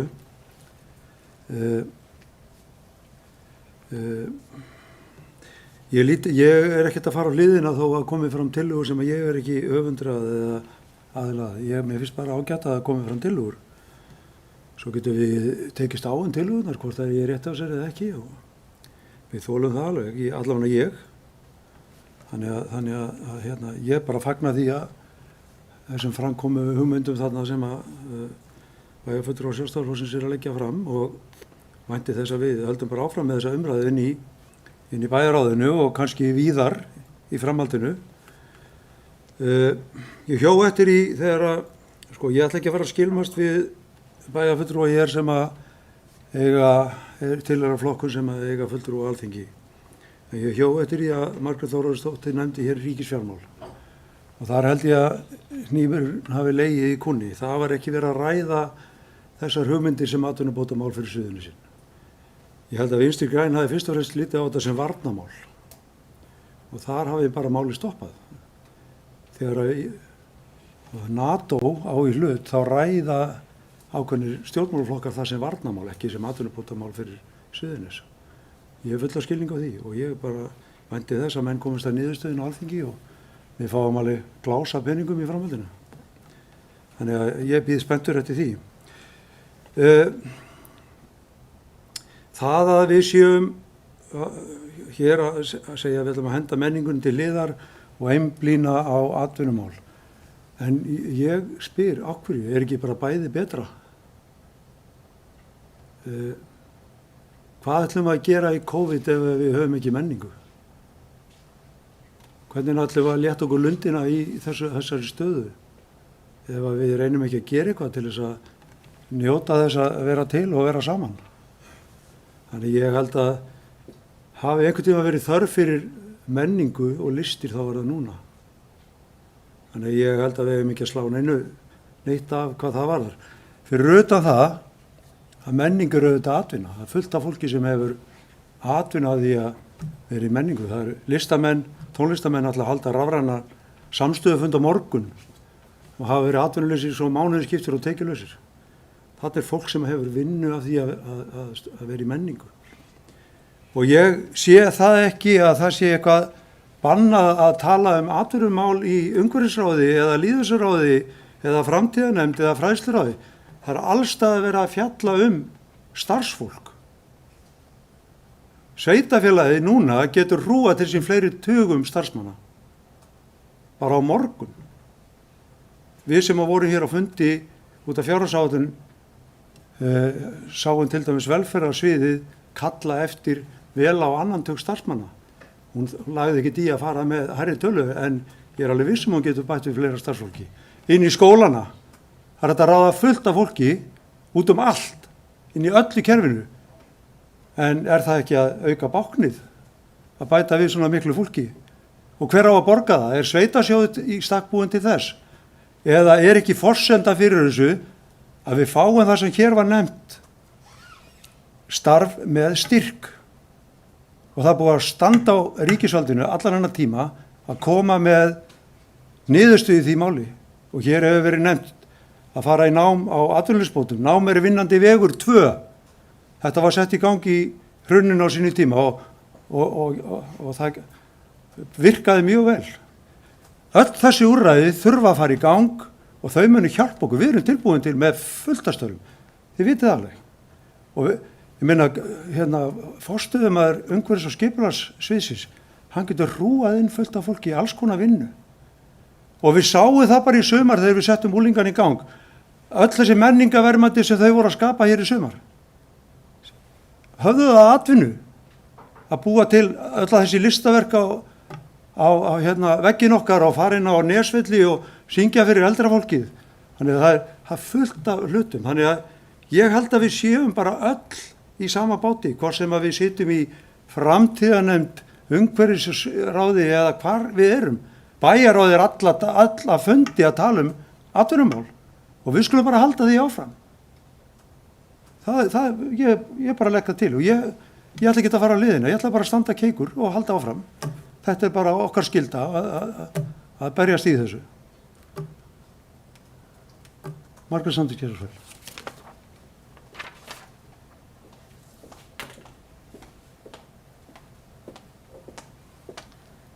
Forseti, bæjarstjórn, góðir gestir. Þakkaði fyrir að hleypa mér aftur upp í pontu af því að ég var búið með tíman ef afn að koma til svar en þarf einmitt að svara fyrir kannski það sem var nefnt á það. Það var einmitt nefnt að það hefði bara ekkert gerst á síðasta kjörtímabili, eða væntanlega ekki á síðasta kjörtímabili, heldur þegar að við vorum væntanlega sjálfstæðismenn voru í meirihluta. Það vill svo vel til að ég hérna með ansi gott verkefnastjórnarplagg varðandi atvinnumál frá 2002 til 2014. Það eru hér 75 mál, stór atvinnuskapandi mál sem að urðu meira en bara hugmyndir, bara fiksjónir í einhvað bara í einhvers staðar upp í geimnum, heldur raunveruleg mál og 40 af þeim eru það veruleika. 40, ég er ekki að tala um eitthvað smámál. Þannig að það er alveg eðlilegt að hluti og alveg helmingur, það er allt í lagi.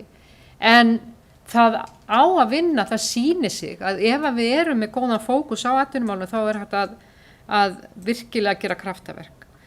Og nú er ég ekki í menningar- og atvinnuráði. Við erum með gríðarlega öflugan fulltrúa í menningar- og atvinnuráði. Og hún er að hlusta. Og hún er ekki sátt við formanninn. Og það er hreinlega þannig að bæði betra að fjalla menningar- og atvinnumál, klárlega.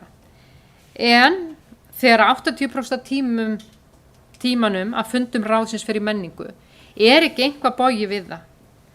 Og ég held bara að þetta er hugafar, þetta er hvað viljum við gera. Menningin er fín og hún getur jafnvel verið atvinnuskapandi.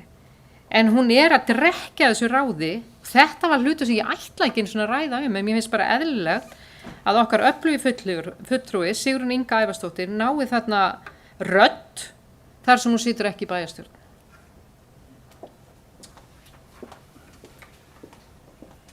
Herra forseti, ég verð að fá að svara þessari ásöku sem ég var að fá frá oddvita Sjálfstæðisflokksins.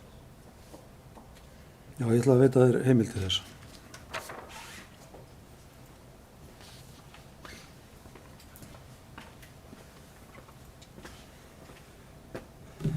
Frá fyrstu tíð að súlan hófst störf og þetta ráð tók til starfa hef ég þurft að fara hérna upp í pontu og agnast út í það að þið sjáðu þess allt í fóróttu.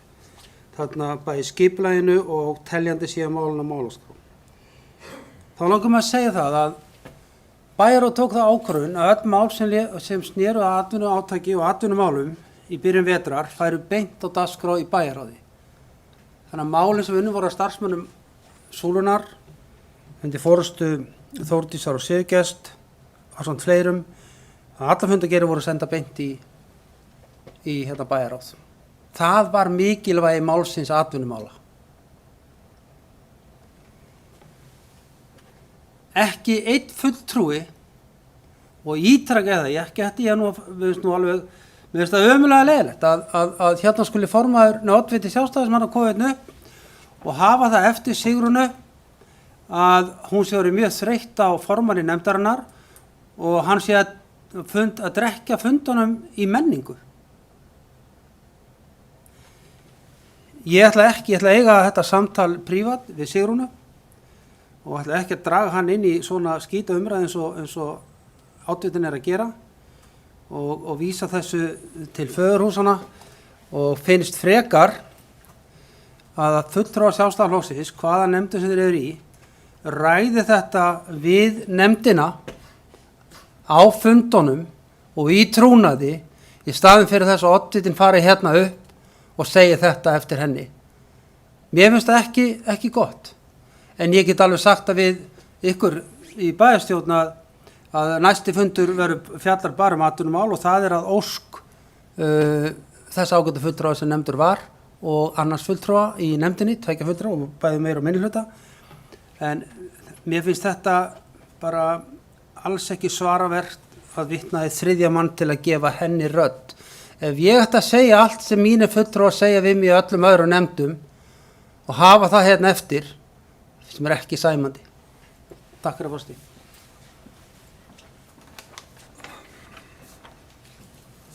Ágætu bæjarfulltrúi, ég held nú að lengra verið ekki komist í þessar umræðu núna og ég held að ættum að setja punktin hér. Haldur Guðmundsson var nú bara búinn að tala einu sinni í þessar umræðu, hann var nú rétt á því að koma upp í pontu og gera svo vel.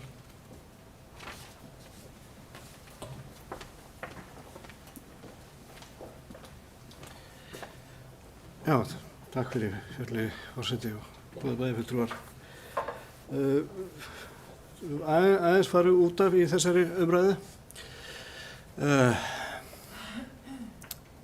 og hér keppnin fann að snúast hver getur snúið betur út úr.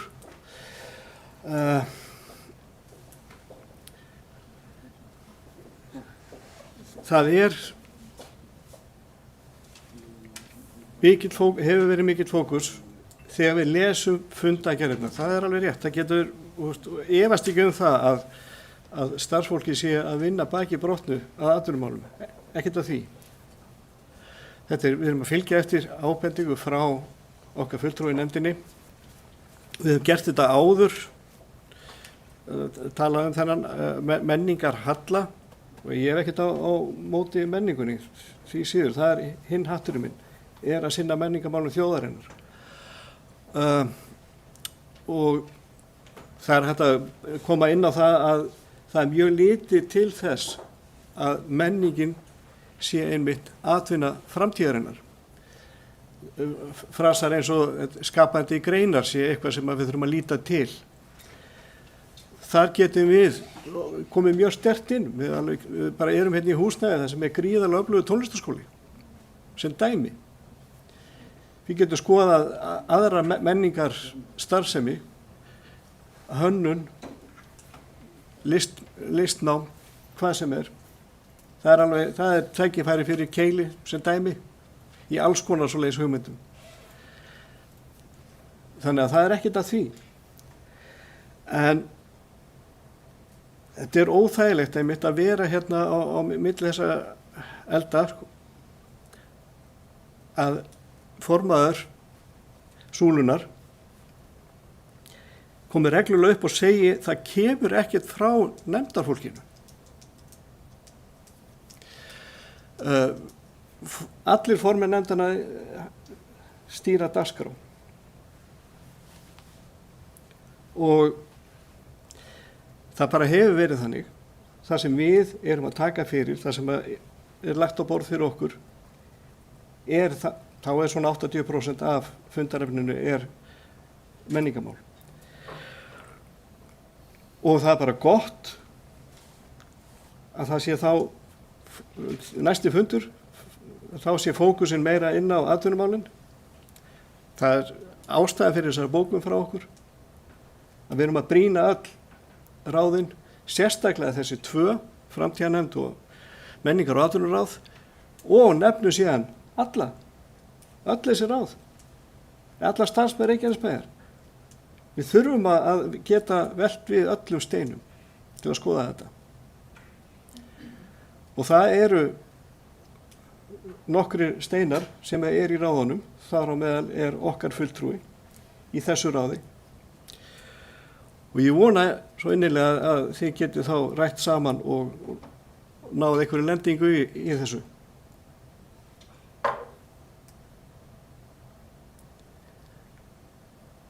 Ég hef einhvern veginn hefði á tilfinninguna að þetta verði ekki lokaorðin í þessar umræðu, en ég vona að við getum fara að loka þessu og fara að vinna í málunum.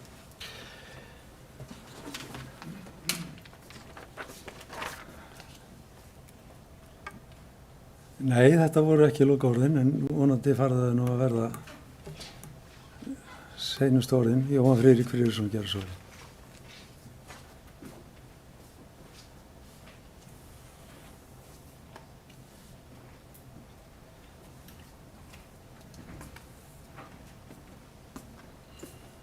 Já, forseti góður og bæjarfulltrúar, þegar ég held að þið væruð laus við mig en þið eru ekki svo heppin.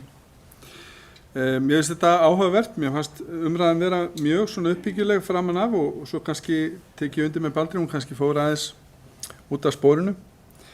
Ég held að sé mjög mikilvægt að minna á það að öll þessi ráð og nefndir sem við erum með hjá bæjarfélaginu eru auðvitað fyrst og fremst til þess að ljá rödd þeim sem eru í stjórnmálum og ég veit ekki til þess að það sé einhver hömlur á því að fólk komi með hugmyndir inn í nefndir og ráð sveitarfélagsins. Ég vil bara hvetja þá sem að sitja í nefndum og ráðum að ef við höfum einhvern tímann þurft á okkar öflugu fulltrúum að halda, þá er það einmitt núna. Ég hef ekki neina trú á því að formaður í neinni nefnd seti sig gegn því. Það verður ekki verið í þeim nefndum sem ég hef sitið í. Þannig að ef fólk þarf einhverja sérstakar hvatningu þá er hún hér með komið til skila frá mér. Síðan er hitt að við erum auðvitað með starfsmennnefnda og það glemtist að minnast á það hér áðan að framtíðarnefnd er svo sannarlega með starfsmann eins og aðra nefndir. Ég held að allar nefndir og ráð séu með starfsmenn, sumar jafnvel fleiri en einn og svo vinna þessar nefndir og þessi ráð og þessi svið auðvitað þverfaglega saman í ýmsum málum.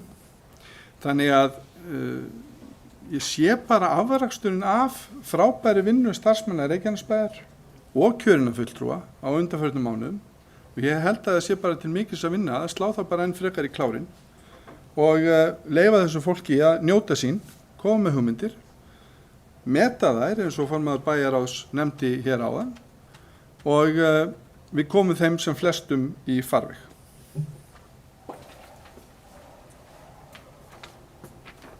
Þakka þér fyrir Jóhann, ég held að þetta sé nú ágætis loka orða, hvatning til okkar fólks að vinna vel. En það er komið fram tillaga frá að vísa tillögum Sjálfstæðisflokksins til bæjarráðs til frekari skoðunar. Þeir sem samþykkt geta það eru beðnir að gefa merki. Það er samþykkt 11.0, einnig ætlar forseti að gera það tillögu sinni að fjórða máli verði einnig vísað til bæjarráðs. Þar er að ræða atriði fjármálalegs eðlis og rétt að það fari til bæjarráðs líka. Þeir sem samþykkt geta það. Það er samþykkt 11.0. Þeir sem samþykkt geta fundargerð menningar og atvinnuráðs að öðru leyti eru beðin um gefamerki.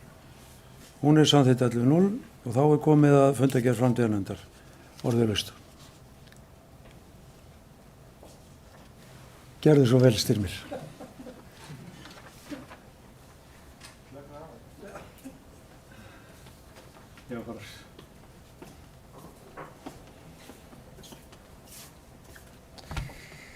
Forseti, mér langar aðeins að bara fara yfir þessar 2 fundarliði sem voru á dagskrá framtíðarnefndar. En undir máli 1 þar fengum við kynningu frá þeim Bjarna og Hafþóri hjá Circular, þar sem þeir fóru yfir þessa vinnu sem hefur átt sér stað og það sem kemur þarna fram í þessu fylgiskjali. En eins og kemur þar fram þá er undirbúningsvinna umhverfis- og loftslagsstefnunnar í höndum framtíðarnefndar og umhverfis- og skipulagsráðs sem er virkilega spennandi.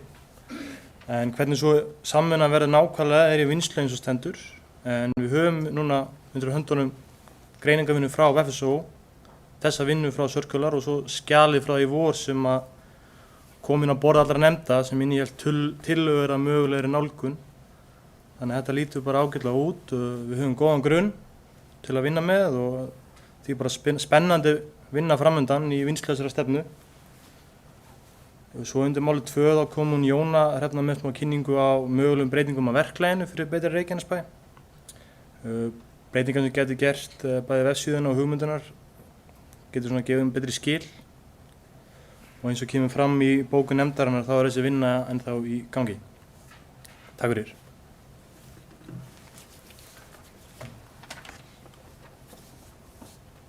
Takk fyrir þetta, Styrmir. Einhverju fleiri sem að vilja taka til máls undir þessum lið? Nei, það er ekki fleiri. Þeir sem samþykkt geta fundargerð framtíðarnefndar eru beðin að gefa merki. Hún er samþykkt 11.10.0. Já, það er einn bæjarfulltrúi fjarverandi. Það eru 10 viðstaddir hérna.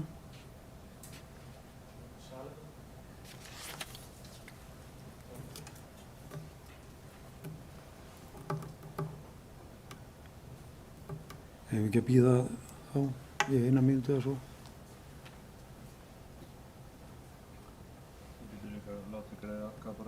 Já, við getum tekið það, en við getum þá tekið fundargerð fræðslurás núna og greitt atkvæðið það báðar á eftir. Orðið laust, já. Díana Hilmarsdóttir gerð svo vel.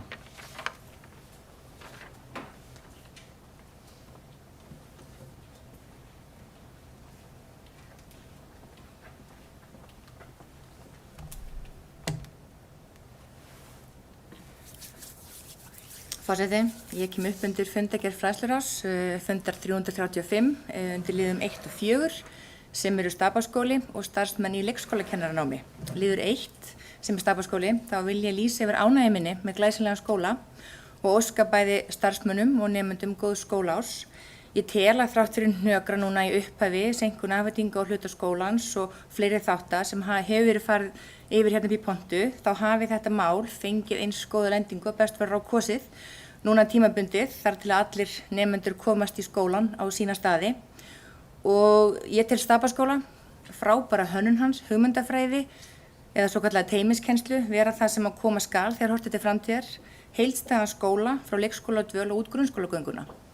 Svo langar með aðeins að koma hérna á lið 4 sem eru starfsmenn í leikskólakennaranámi. Í dag eru rúmlega 40 starfsmenn í leikskólum Reykjanesbæjar í námi í leikskólakennarafræðum bæði við Háskóla Íslands og í fagháskólanámi hjá Keili. Þaraf eru rétt rúmlega 20 sem hófu nám núna í haust, sem að mér finnst alveg meiriháttar. Stærstur hluti nemanna er í fullu starfi með náminu. Mikilvægt er að stutt sé við leikskólana svo að daglegur rekstur þeirra gangi sem best á meðan að starfsmenn þeirra eru að sækja sér starfsréttindi í leikskólafræðum. Það er verið að fara kostnaðarmeta vegna aflýsingar stöðugildi þar sem að nemar þurfa að fara af vinnustað að einhverjum hluta til þess að sinna námi sínu og þurfa að taka tillit til þess við fjárhagsáætlanir næsta árs. Það er ekki alltaf auðvelt að fara í nám þegar maður er orðinn örlítið eldri, mögulega búin að kaupa sér fasteign og koma sér upp fjölskyldu, það þekki ég af eigin raun. Það er mjög mikilvægt að gera fólki fært að mennta sig samhliða vinnu og þannig efla lífsgæði fólks. Og ég styð þetta heils hugar og ég vona að fleiri starfsmenn leikskóla hér á svæðinu sjáu sér hag í því að sækja sér starfsréttindi í leikskólafræðum. Takk. Anna Sigríður, gera svo vel.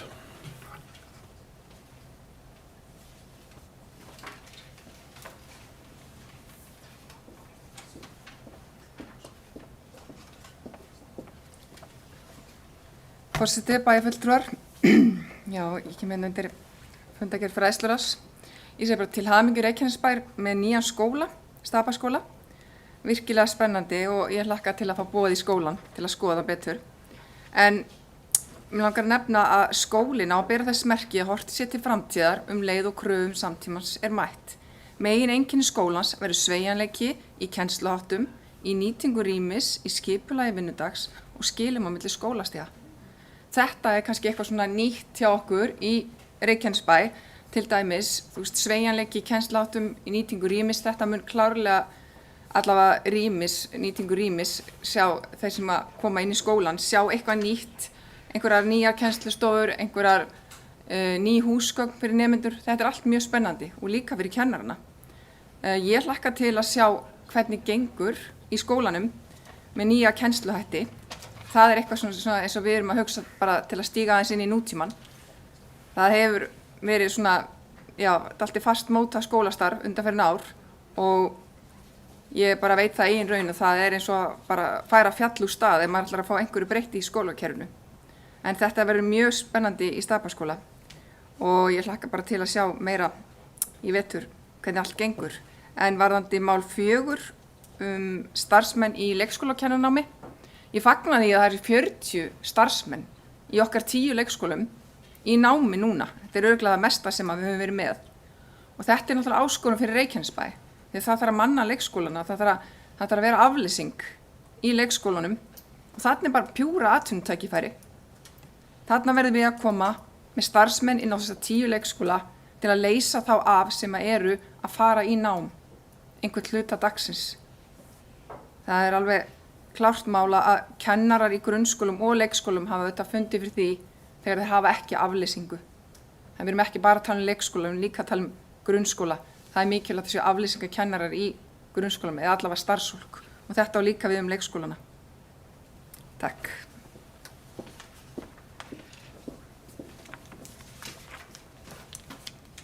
Friðjón Einarsson, gerðu svo vel. Bara síðast.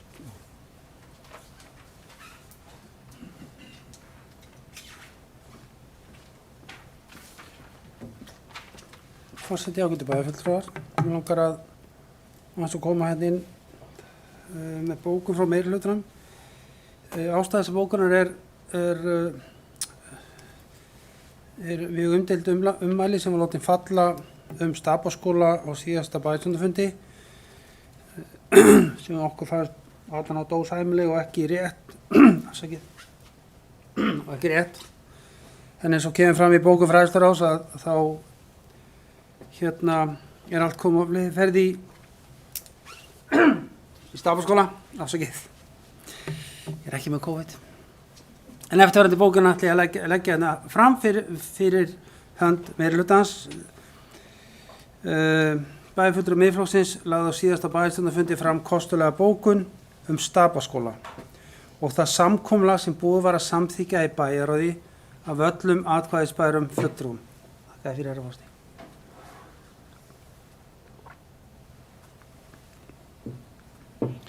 Þetta samkomulag var eingöngu gert til þess að ná fram því markmiði að geta hafið skólastarf á réttum tíma og skapa sátt vegna þeirra fordæmalausu stöðu sem COVID-19 hefur leitt af sér. Erfitt er að skilja tilgang þessara bókunar nema þá að hún sé lögð fram til þess að reyna að þyrla upp moldvirði og skapa vantraust sem virðist vera háttum Miðflokksins hvað sem hann ber niður. Nú skólastarf hafið í Stapaskóla sem verður án efa eitt glæslegasti skóli landsins. Haldið hefur verið mjög vel utan alla þætti og hafa alla fjárhagsáætlanir staðist. Það eina sem er rétt í bókun fulltrúa Miðflokksins er að tímaáætlanir stóðust ekki eins og ráð var fyrir gert. En það kemur ekki að sök þar sem sú tímalína sem samið var gerir það að verkum að skólahald er nú hafið. Að hleypa öllu í bál og brand, eins og fulltrúi Miðflokksins lagði til, hefði sett allt skólastarf í upplausn og skólahald í Stapaskóla í óvissu langa hríð. Nú undirbúningur annars áfanga hafinn, þar sem byggt verður íþróttahús og sundmiðstöð sem verður til mikilla hagsbóta fyrir skólan, íþróttafélögin og samfélagið allt í einu Njarðvík. Því ber að fagna og undir þetta rita Guðbrandur Einarsson, Friðjón Einarsson, Guðný Birna, Díana, Styrmi Félagssteð og Jón Friðrik. Takk hérlega.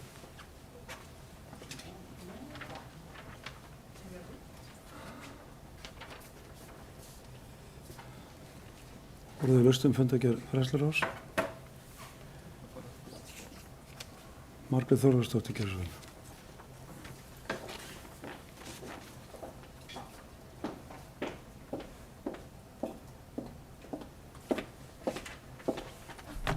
Virðulegi forseti og aðrir viðstaddir. Já, þetta var bara alveg frábær bókun hjá okkur, Ég bara þyrla ryki hingað og þangað. Það var eina sem ég gerði og ég gat ekki tekið afstöðu og greitt frá atkvæðinu mínu hvort ég væri að samþykkja þetta eða ekki vegna þess að ég var ekki með haldbær gögn í hendunum. Hefði mátt fresta málinu eða þá og þegar síðasti bæjarstjórnarfundur var, þá var herra bæjarstjóri komið með gögnin í hendunar. Var ekki hægt að senda okkur eitthvað aðeins fyrr? Nei, ég bara velti því fyrir mér. Ég get ekki tekið afstöðu í málum, ég hafi öll gögn í hendunum. Og ég ætla rétt að vona það að þið vinnið þannig líka. Að þið fari ekki að taka ykkur afstöðu út frá því að þið eru ekki með öll gögn í hendunum. Takk.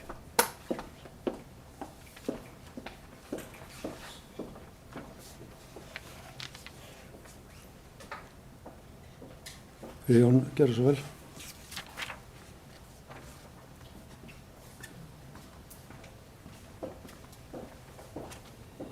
ætlum ekki að ræða þetta mál eitthvað sérstaklega en það sem sagt var á fundi bæjarstjórnar síðast þetta samkomulag sem gert var til þess að tryggja að skólastarf geti hafist var svo umræða var tekin í bæjarráði og kynnt þar og síðan aftur tekið fyrir í bæjarstjórn.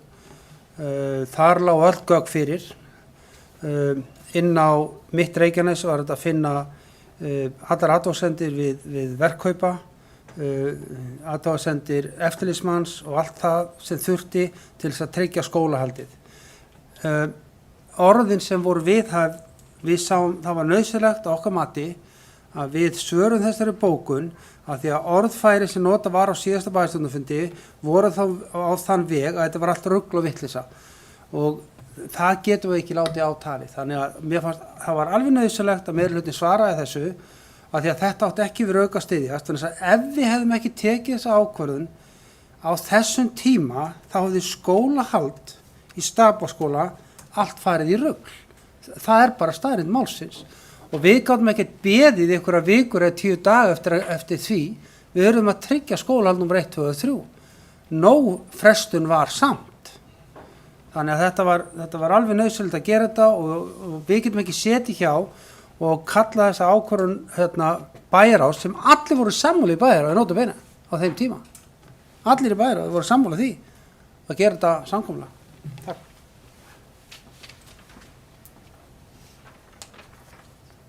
Margrét Sandís Geirsdóttir.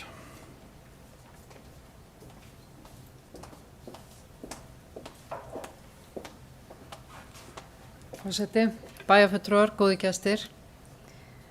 Já, við samþykktum tillögu meirihlutans og enda höfðum við einmitt áhyggjur eins og kemur fram í ykkar bókun varðandi skólastarfið. En ég var á síðasta bæjarstjórnarfundi og mér finnst þetta ansi hart hvernig ráðist að bæjarfulltrúar Margréti Þórarinsdóttur fulltrúa Miðflokksins og finnst það varla tilefni miðað við það sem kom fram í umræðinni. Enda kom frábært minnisblað síðan varðandi fjármál skólans bara strax í bæjarráði sömu viku og bæjarstjórnarfundurinn var haldinn. Þannig að ef hún hefur talið að hún gæti ekki samþykkt þetta á þessum tíma, þá er það hennar. En hún er bara áheyrnarfulltrúi í bæjarráði og tók ekki þátt í atkvæðagreiðslunni en við samþykktum tillögur meirihlutans. Þannig að mér finnst mikilvægt að þetta komið fram.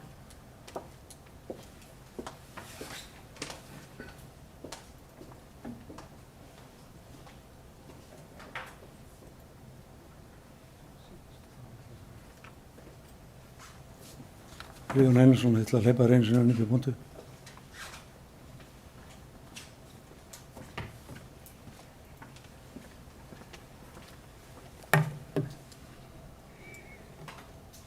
Sko, ég skil ekki alveg þetta en það er ekki mér eitthvað sérstakt gleðiefni að fara upp fyrir hönd meirihlutans og lesa upp þessa bókun. Bara að það sé alveg á hreinu. En eftirfarandi bóka var bókað vegna þessa máls. Lýst yfir miklu vonbrigði með fjárhagslið og stöðu Stapaskóla. Það er ólíðandi að sveitarfélagið hafi ekki gætt að þeim málum fyrr en nú. Áheyrnarfulltrúi Miðflokksins leggur áherslu á að ekki verði haldið áfram með málið fyrr en bæjarráðið fengi ítarlega kynningu á fjárhagsmálum skólans eins og kemur fram í bókum Sjálfstæðisflokksins á síðasta bæjarráðsfundi. Það er ljóst að sveitarfélag getur ekki gengið að kosti A og samþykkja viðauka og verktaki munu skila skólanum samkvæmt dagsetningu viðauka og að skólahald hefjist 24. ágúst eins og til stóð. Meirihlutinn hefur þegar samþykkt þessa leið með væntanlegum tilheyrandi kostnaði fyrir útvarpsgreiðendur. Kostnaði fyrir útvarpsgreiðendur. Að ákveða að falla frá dagsektum er mjög óábyrgt og samþykkja aukaverk frá verktakunum og taka upp í skuld dagsekta er fáheyrt. Bæði meirihlutinn og verktakin hafa brugðist í þessu máli. Bæði meirihlutinn og verktakin hafa brugðist í þessu máli. Og þeir sem gjalda fyrir þessi vinnubrögð eru tilvonandi nemendur skólans. Verði leið aðfarin sem var farin skapar það mikið fordæmi fyrir framtíðin á kostnað sveitarfélagsins. Hvernig í óskopunum veit bæjarfulltrúi Margrét það? Engin önnur leið fær en leið B sem gengur út á að hafna viðauka og verktaki munu draga úr framkvæmdum yfirvinnu til að minnka kostnað og mun ekki skila skólanum á þeim tíma sem þurfum svo hægt sé að nýta húsnæði fyrir skólahald í haust. Það verður að hafa það að við taka málaferli þar sem verktaki og verkkaupi takast á réttmætar og óréttmætar kröfur. Verkkaupi mun beita dagsvöktum og verktaki mun halda sínu fullnaðan kröfum til lán og tjósin. Það er skólaskylda í landinu og bæjarfélaginu ber skylda samkvæmt lögum að finna pláss í skólum bæjarins fyrir þau börn sem hefja áttu nám við skólan í haust. Þetta er virkilega stór orð og ef bæjarfulltrúi Margrét Sanders finnst þetta ekki stór orð að við höfum bara átt að slaufa þessu og fara í réttarhöld, hefja málaferli og taka krakkana í innrakörinu og deila aðra skóla í sveitarfélaginu.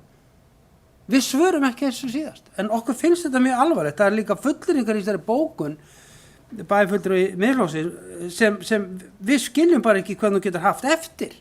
Það er ekkert í þessu sem hefur verið sýnt fram á að þetta standi sem er að skrifa þetta. Og ég get bara ekki hort á þetta og sakað okkur þessar hluti sem hér eru sagðir. Þetta er sagt í pontu hérna fyrir alþjóð. Að við séum hérna að þessu ólíðandi, að við höfum ekki gætt að þessu málum fyrr. Við erum með fundagerð til fundagerð, þar sem framvindan er kynnt, fjárhagsstaðan er kynnt, allan tíman.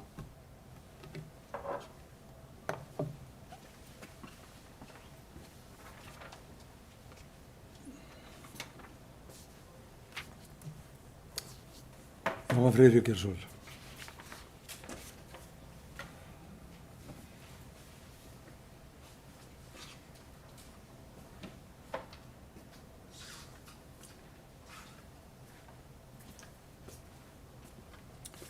Forseti, ágætu bæjarfulltrúar.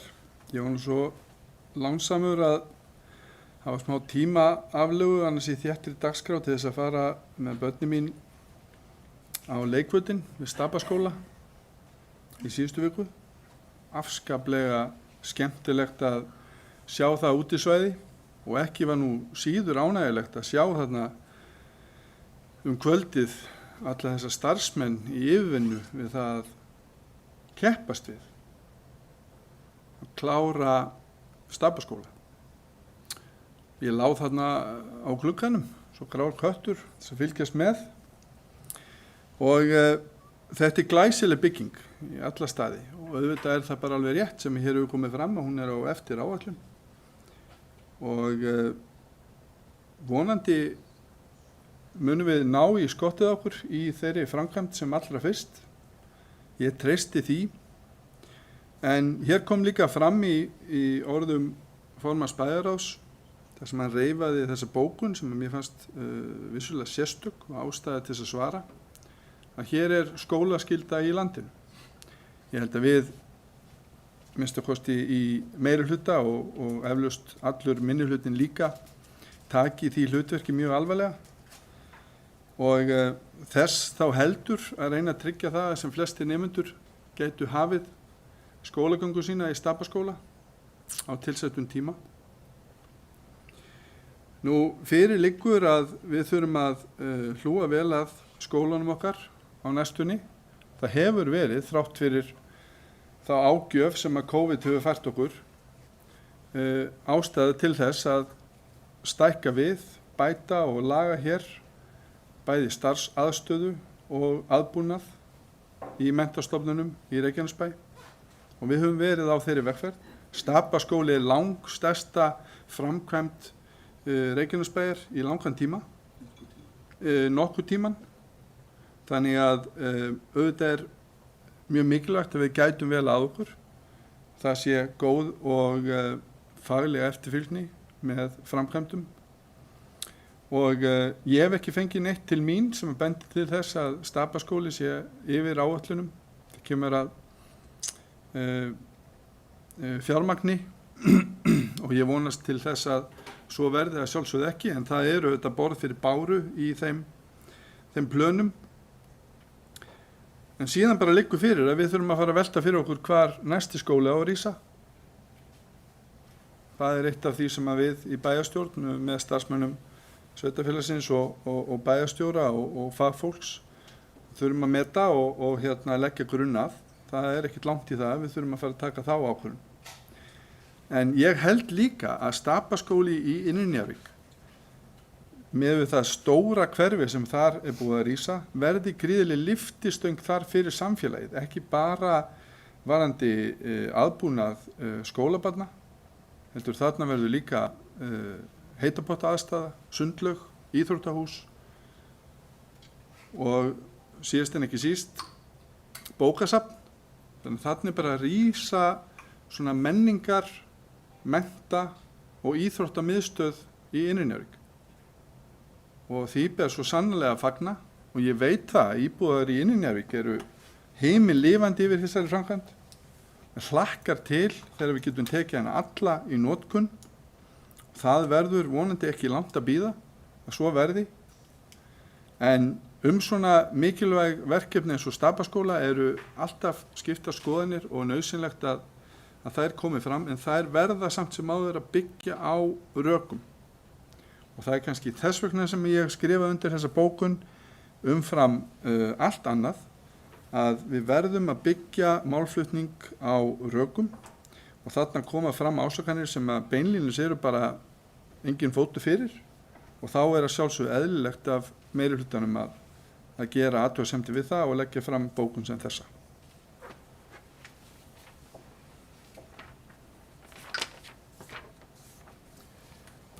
Þá held ég að þessi umræði sé komið til enda nema bæjarstjóri hefur óskað eftir að fá að taka til máls.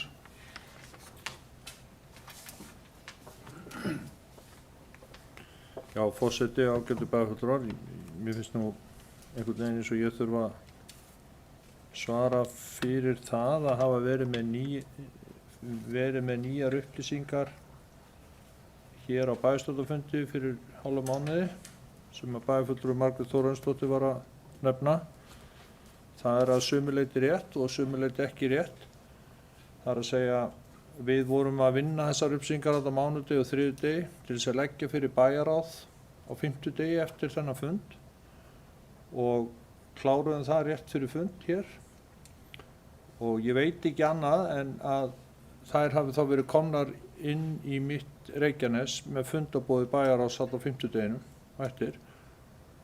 Og við vorum þá að svara spurningum bæjarfulltrúa Margrétar Sandes frá því fimmtudeginum áður og það er nú venjan að svara skriflegum spurningum á sama vettvangi og þær eru lagðar fram. Þannig að ég held að þetta hafi nú svona langmestu leyti verið rétt stjórnsýsla við það þarna. En kannski á maður að vinna þetta einhvern veginn öðruvísi og það verður þá að geta að fá bara upplýsingar og tillögur það frá bæjarfulltrúum eða vilja við séum að vinna þetta með einhverjum öðrum hætti.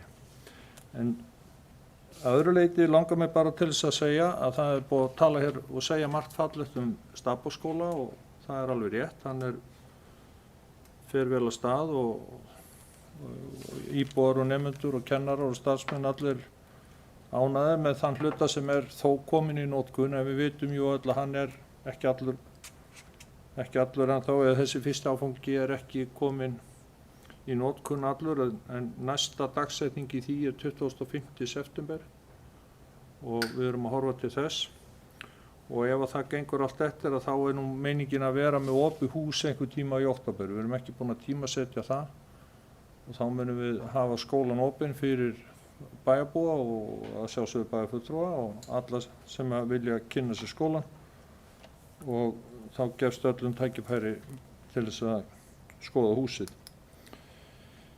Í öðru lagi þá nú eitt og annað kom í ljós, hluti sem við kannski sáum svo sem ekki fyrir og ég þá að vísa núna til annars máls í fundargerð fræðsluráðs.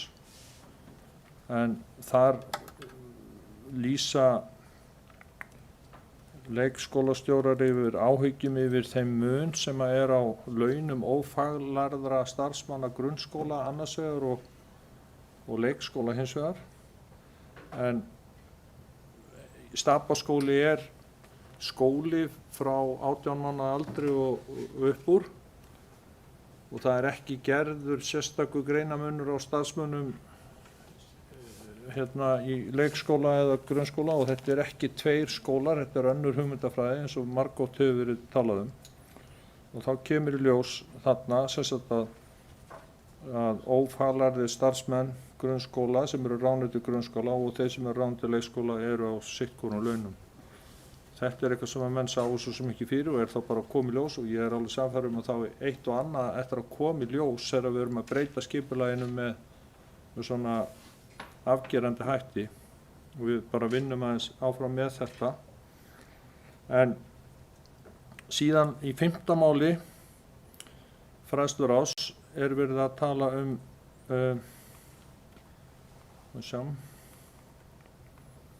þar er til umfjöllunar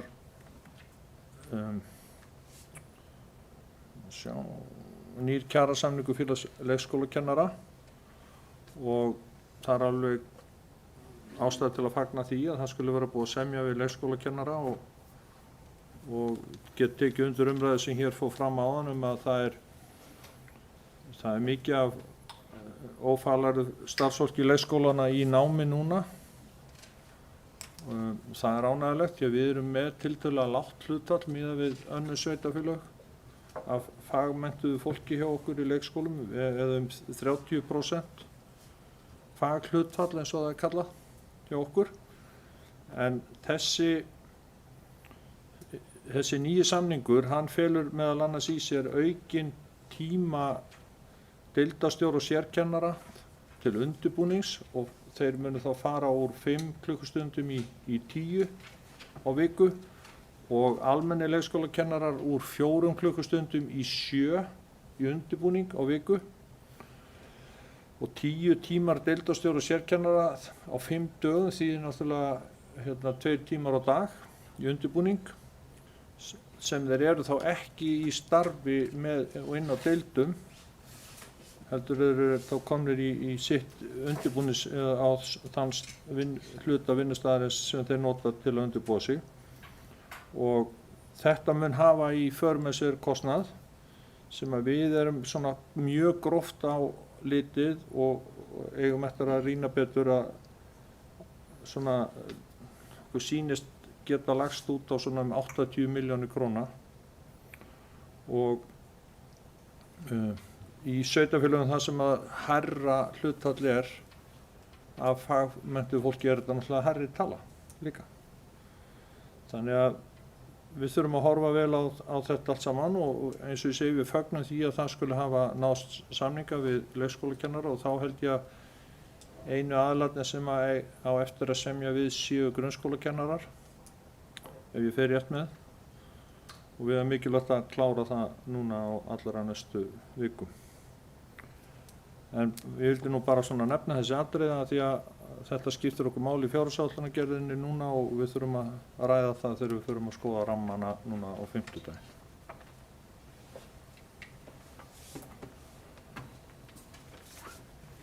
Takk fyrir þetta, bæjarstjóri.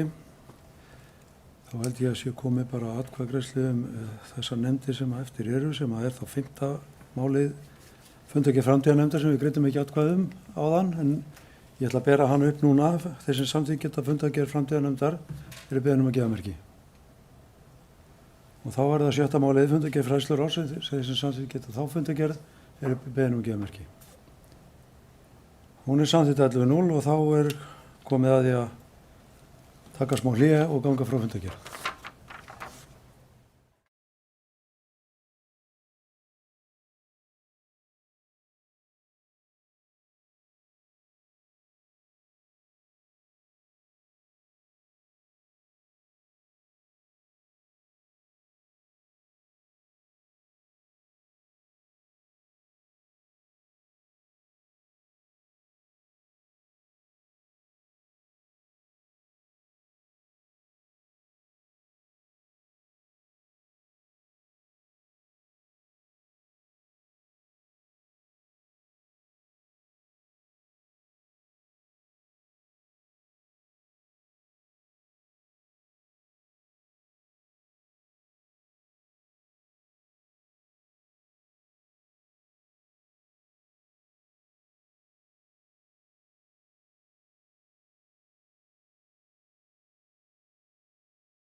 593. fundur bæjarstjórnar Reykjanesbæjar haldinn í Merkinesi Hljómahöll 1. september 2020 kl. 17. Og viðstaddir Anna Sigurður Jóhannesdóttir, Baldur Þ. Guðmundsson, Díana Hilmarsdóttir, Friðjón Einarsson, Guðbrandur Einarsson, Guðni Birna Guðmundsdóttir, Gunnar Þóransson, Jóhann Friðrik Friðriksson, Margreta Sandes, Margrét Þóransdóttir, Styrmir Gauti Fjellste, Kjartan Már Kjartansson bæjarstjóri og forseti var Guðbrandur Einarsson. Forseti bæjarstjórnar hóf fundinn með því að leggja fram eftirfarandi sameiginlega bókun bæjarfulltrúa Reykjanesbæjar áður en fyrsta mál var tekið fyrir og með leyfi forseta mun ég ekki lesa bókun en hún barst rafrænt. Og fyrsta mál er fundargerð bæjarráðs frá 20. og 27. ágúst. Forseti gaf orðið laust fundargerðirnar til málstóku Baldur Þ. Guðmundsson, Margrét Sandes, Margrét Þóransdóttir, Jóhann Friðrik Friðriksson, Friðjón Einarsson, Kjartan Már Kjartansson, Gunnar Þóransson og Guðbrandur Einarsson. Guðbrandur Einarsson forseti bæjarstjórnar lagði fram eftirfarandi bókun og með leyfi forseta mun ekki lesa þá bókun en hún barst rafrænt. Og fundargerðirnar voru samþykktar 11:0. Annað mál fundargerð umhverfis- og skipulagsráðs frá 21. ágúst 2020. Forseti gaf orðið laust eftirfarandi liði fundargerðarinnar frá 21. ágúst til sérstakrar samþykktar. 3. liður Hafnargata 12 breyting og deiliskipulagi samþykkt með 11 atkvæðum án umræðu. 4. liður reynslustöð við Ægisgötu samþykkt með 11 atkvæðum án umræðu. 5. liður Hringbraut 90 heimildar til að byggja bílskúr var samþykkt með 11 atkvæðum án umræðu. 7. liður Freyjuvelli 28 niðurstaða grenndarkynningar samþykkt með 11 atkvæðum án umræðu. 8. liður Vesturgata 5 samþykkt með 11 atkvæðum án umræðu. 9. liður Guðnýjarbraut 13 stækkun og byggingareit samþykkt með 11 atkvæðum án umræðu. 10. liður Tenging við Aðalgötu Hringtorg samþykkt með 11 atkvæðum án umræðu. 13. liður Stapafell og Rauðamelur umsókn IAVF framkvæmdaleyfi sem var samþykkt með 11 atkvæðum án umræðu. Forseti gaf orðið laust fundargerðina og var hún samþykkt að öðru leyti án umræðu 11:0. 3. fundargerð lýðheilsuráðs frá 19. ágúst 2020. Forseti gaf orðið laust fundargerðina til málstöku Anna Sigurður Jóhannesdóttir og Guðni Birna Guðmundsdóttir og var hún samþykkt, fundargerðin var samþykkt 11:0. 4. mál fundargerð menningar og atvinnuráðs frá 27. ágúst. Forseti gaf orðið laust fundargerðina til málstók Friðjón Einarsson. Til málstók Margrét Þóransdóttir Miðflokki og lagði fram eftirfarandi bókun og ég mun ekki lesa þá fundargerð bókun en hún barst rafrænt. Og til málstók Margrét Sandes Sjálfstæðisflokki og lagði einnig fram bókun og með leyfi þetta mun ekki heldur lesa þá bókun en hún barst rafrænt. Til málstóku síðan Jóhann Friðrik Friðriksson, Friðjón Einarsson, Margrét Sandes, Anna Sigurður Jóhannesdóttir, Baldur Þ. Guðmundsson, Margrét Þóransdóttir og Guðbrandur Einarsson. Samþykkt með öllum atkvæðum að vísa tillögu bæjarfulltrúa Sjálfstæðisflokksins til frekari umræðu í bæjarráði. Einnig samþykkt 11:0 að vísa 4. máli fundargerðarinnar aðgangseyrir á Söfn til bæjarráðs. Fundargerðin samþykkt 11:0. 5. máli fundargerð framtíðarnefndar frá 27. ágúst. Forseti gaf orðið laust fundargerðina og til málstók Styrmir Gauti Fjellste og fundargerðin samþykkt 11:0. 7. mál fundargerð fræðsluráðs frá 28. ágúst. Forseti gaf orðið laust fundargerðina til málstóku Díana Hilmarsdóttir og Anna Sigurður Jóhannesdóttir. Til málstók Friðjón Einarsson og lagði fram eftirfarandi bókun meirihluta bæjarfulltrúa Reykjanesbæjar og með leyfi forseta mun ekki lesa þá bókun en hún barst rafrænt. Til máls tóku Margrét Þóransdóttir, Friðjón Einarsson, Margrét Sandes, Jóhann Friðrik Friðriksson og Kjartan Már Kjartansson. Og fundargerðin var samþykkt 11:0.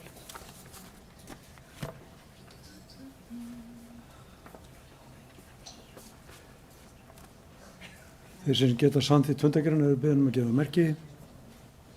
Hún er samþykkt 11:0 og þá er þessi bæjarstjórnarfundur á enda runnin og fundið því slitið.